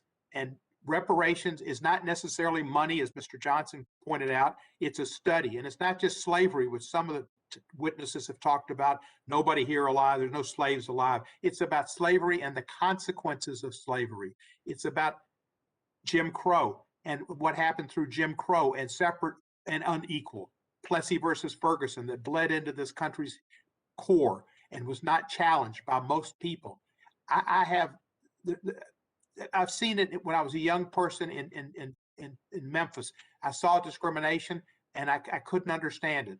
The first hero I had was an African-Cuban baseball player, Minnie Minoso, who befriended me when nobody else did, when I had polio and was on crutches and trying to get autographs at a ball game. And he befriended me. And I went to my dad. I was just 6 years old. The nicest guy, the only guy that put his heart out to me was the black player, the only one. And people didn't get it. And it's been for years. We have a problem in this country which we need to study. As Charles Ogletree said, it could be programs that are good for people beyond Black people, but other people who have been systematically oppressed or not given opportunities. And we should not fear a study. And it does not deal with simply with slavery. It deals with the after effects of slavery and what's that done to the American society and the American soul. And as far as what I said about the 3/5 compromise, I was right. It was using Black people for the political power of Southerners who wanted to have that power, mostly to keep slavery legal. So they were having their use was being perpetuated against them in the halls of Congress to keep slavery and keep them in bondage. And so, yes, we needed a war because the South left the country over slavery. And that's exactly what happened. And we're still dealing with it. And we need to have a study on what we can do to give people a proper share at the table. In football terms, it's like getting to the 3-yard line and you think you got a chance to score. The white team is on the 3-yard line. They're in the red zone all the time. The Black team has been for years back on the other 3-yard line with 97 yards to go, and nobody cared. And they got to play with inferior uniforms. They got to play without helmets, and they got to play without technological advances to have coaches up in the stands to tell them what to do. But they were on the 3-yard line, and they want to keep them there. And the other team had helmets and shoulder pads and all kind of walkie-talkies to know what the other team was planning to do and keep them on the 3-yard line. And we want to say it's all equal. Let's just go to it's all fair. Let's just start now. You can't do that. It's patently unfair. With that, I want to yield the remainder of my time and whatever other time she needs to Congressman Sheila Jackson Lee. Mr. Chairman, I think you have eloquently crafted what we're doing today. I wanted to personally thank each and every witness for their stupendous testimony. H.R. 40 is large enough and right enough to be able to hear from Mr. Walker and Attorney Elder. It will be able to hear from a potpourri of voices. That is what H.R. 40, the Commission to Study and Develop Reparation Proposals, is all about. And so I want to be able to try to capture, Mr. Chairman, where we are going and why it's important to go. Thank you for the historical perspective of Mr. Johnson and yourself about the 3/5. Might I add one other point? The 3/5 was in the Constitution. Was any other race of people listed as 3/5 in the constitutional document? So when this precious document was formulated that has given us this wonderment of democracy, then we, descendants of enslaved Africans, were not a whole person. And the reason, of course, is the North didn't want the South to oversee them with members in the United States Congress. It seems interesting that we're facing that aggravation even today. But let me give you these stark points so that you can understand. When I held up the pictures of those who had been hung, it is the very point that we're making. They were in the late 1800s and in the 20th century. That is the concept of which HR 40 is based on, the continuing disparities and violence against African Americans and other indigenous people. And when a question was asked about other people, I know from my grandmother, when you lift one boat, you lift all boats. My father, Ezra Jackson, was the baby son of my widow grandmother. 3 uncles went to World War II. I can assure you, when they came back, they did not have access to the GI Bill. They were redlined. They frankly went home to live with mother. The youngest son was a brilliant cartoonist, an artist. He was asked to work for the major cartoons comics on Madison Avenue in New York. But when the white soldiers came home, this young man was relieved of his dream and never again for another 30 years was able to work back in that industry. He was summarily fired because of his skin color. And so HR 40 is the presence of the continuing sting of disparities. It is the evidence of the fact that school populations of Black and brown children receive $23 billion less in funding than white school districts. It is the evidence that end-of-life care for Black Americans is $7,100 more expensive for Black individuals.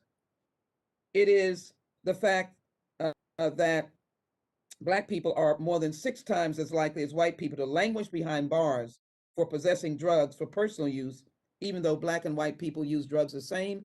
In fact, the concept of mass incarceration was on the backs of Black men and women in the state and federal prisons.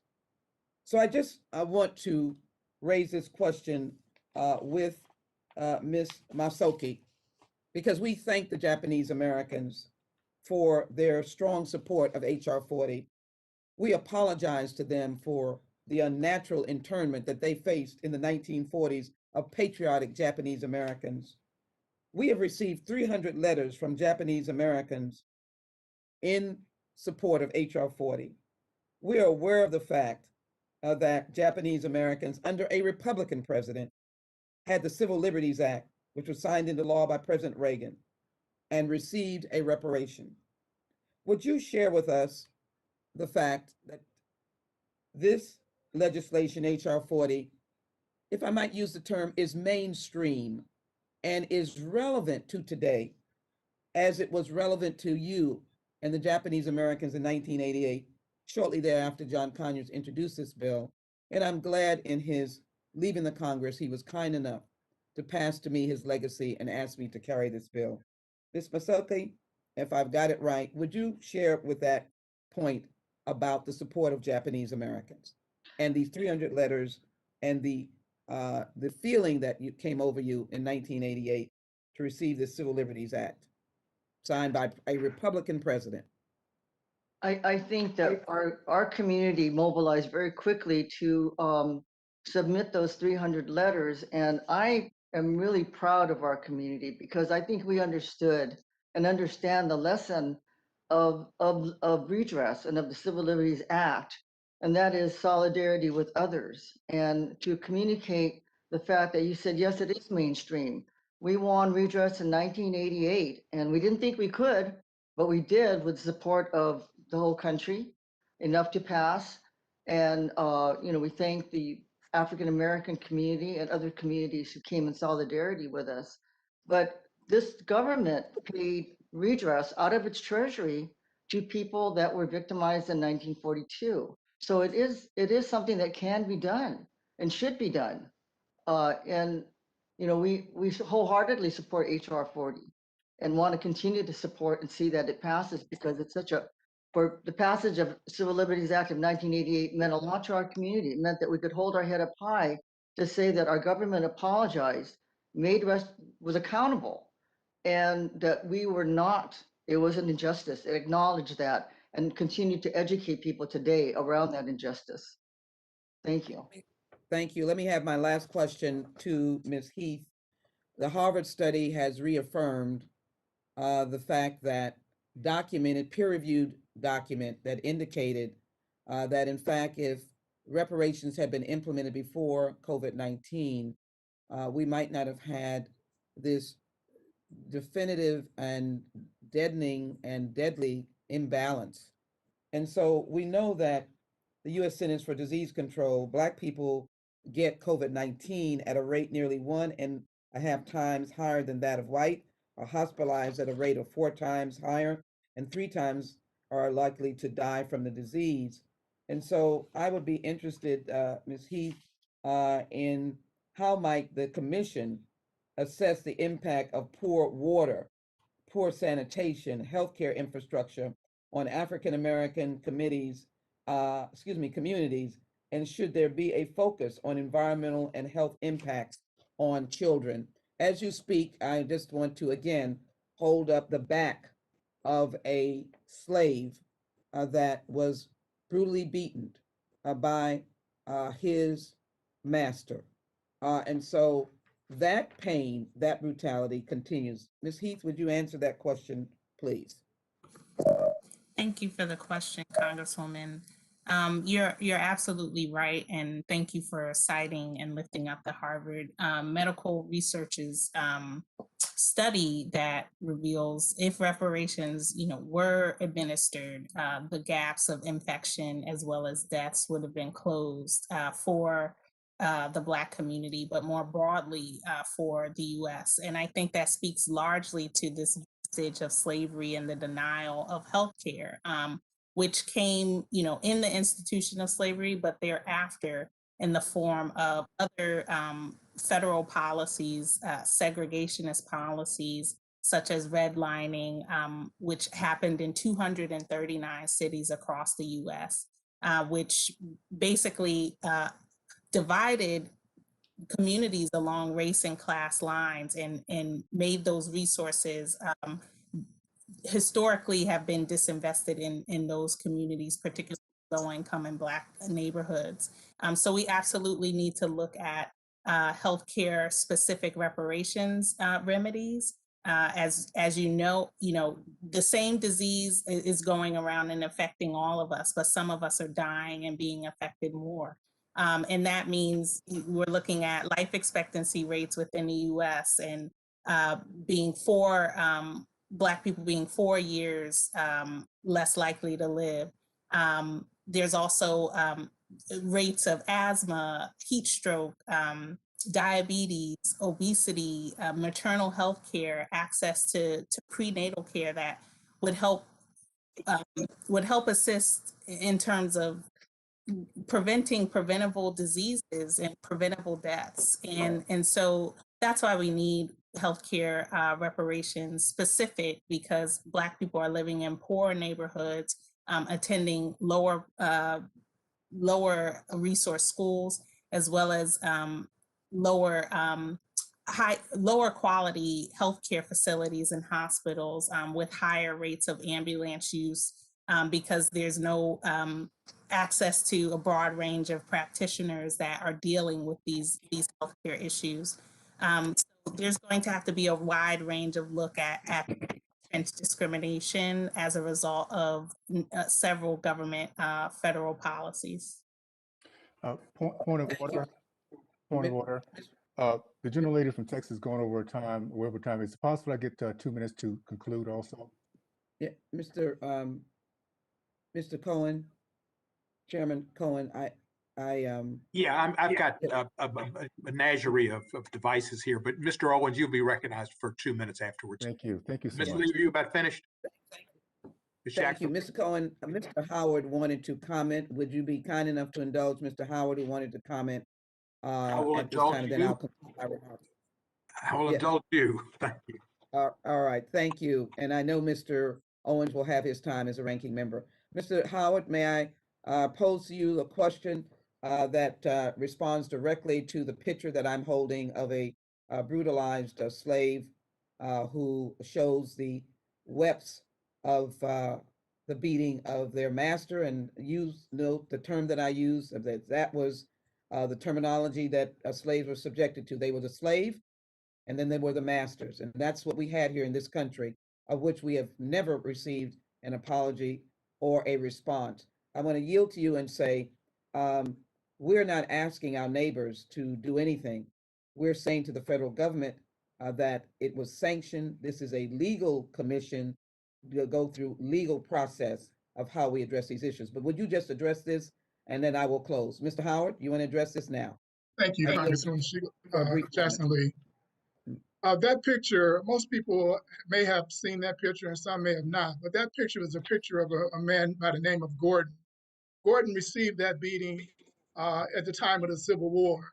And after he healed, he escaped enslavement and found his way to a Union Army camp.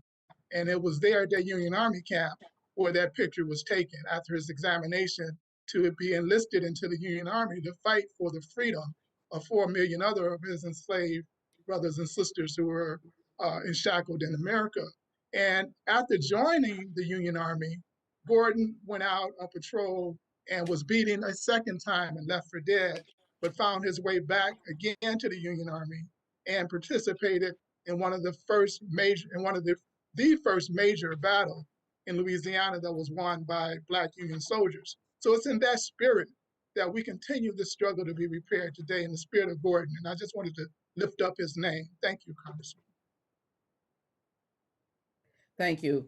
And let me conclude my remarks by thanking Secretary Weber, Professor Ashumi, Mr. Howard, Mr. Masuki, Ms. Heath, and Mr. Shelton, and conclude my remarks with these simple statements. We have a wonderful group of members. I want to acknowledge Congresswoman Bush in my closing remarks. And the reason is because she had great experience in Ferguson. I went there when Michael Brown was brutally killed and racially profiled. It wasn't in 1855. It wasn't in 1822. It wasn't in 1799. It wasn't even in the 1950s. It was in the 21st century. Mr. Brown was racially profiled, a young man headed to college, playing football, racially profiled. When we pierced the veil of that city, Ferguson, we found out that the whole community had been racially profiled. The whole city was basing its income, its revenue on fines and fees from African Americans, continuing disparities, and I say continuing remnants of slavery. So I thank Congresswoman Bush for her leadership in that fight.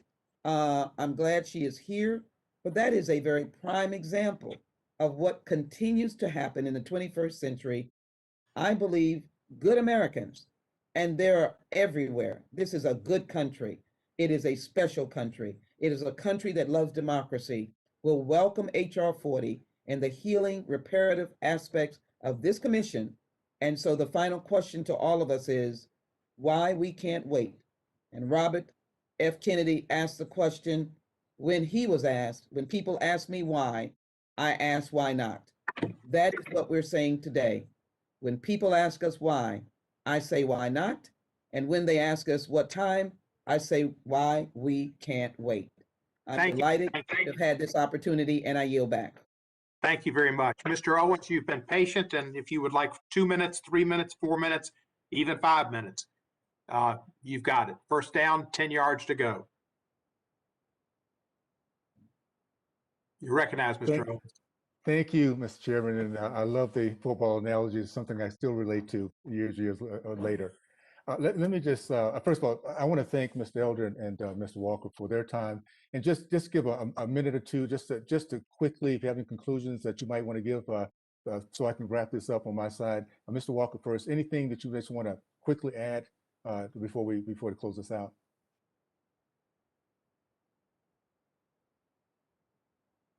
Mr. Walker still there? Okay, what about Mr. Elder? Is he still there? I am, and thank you so much. I do have a few. No, I'm here now. I can hear you now. Okay, all right. Go ahead, Herschel. I didn't hear your question. I'm in Texas and I'm in and out sometimes. Just if you have any question like a minute of conclusion, anything you just want to wrap up with before we close this out, Herschel.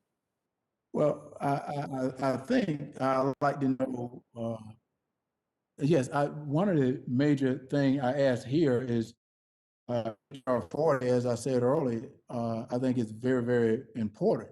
But we go back to our Constitution where I asked the question, why have we not held our Constitution to what it promised to all men? And I think that is a major question, because that's a who, why, and who is responsible.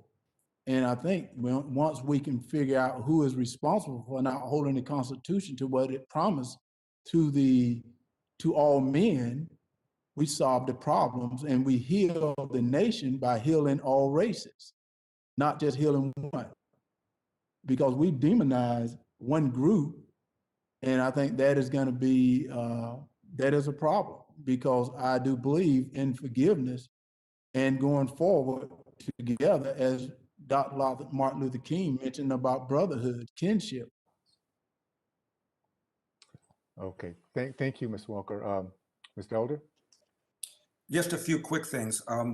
It's been mentioned a couple of times that reparations are owed to Blacks for 400 years of slavery.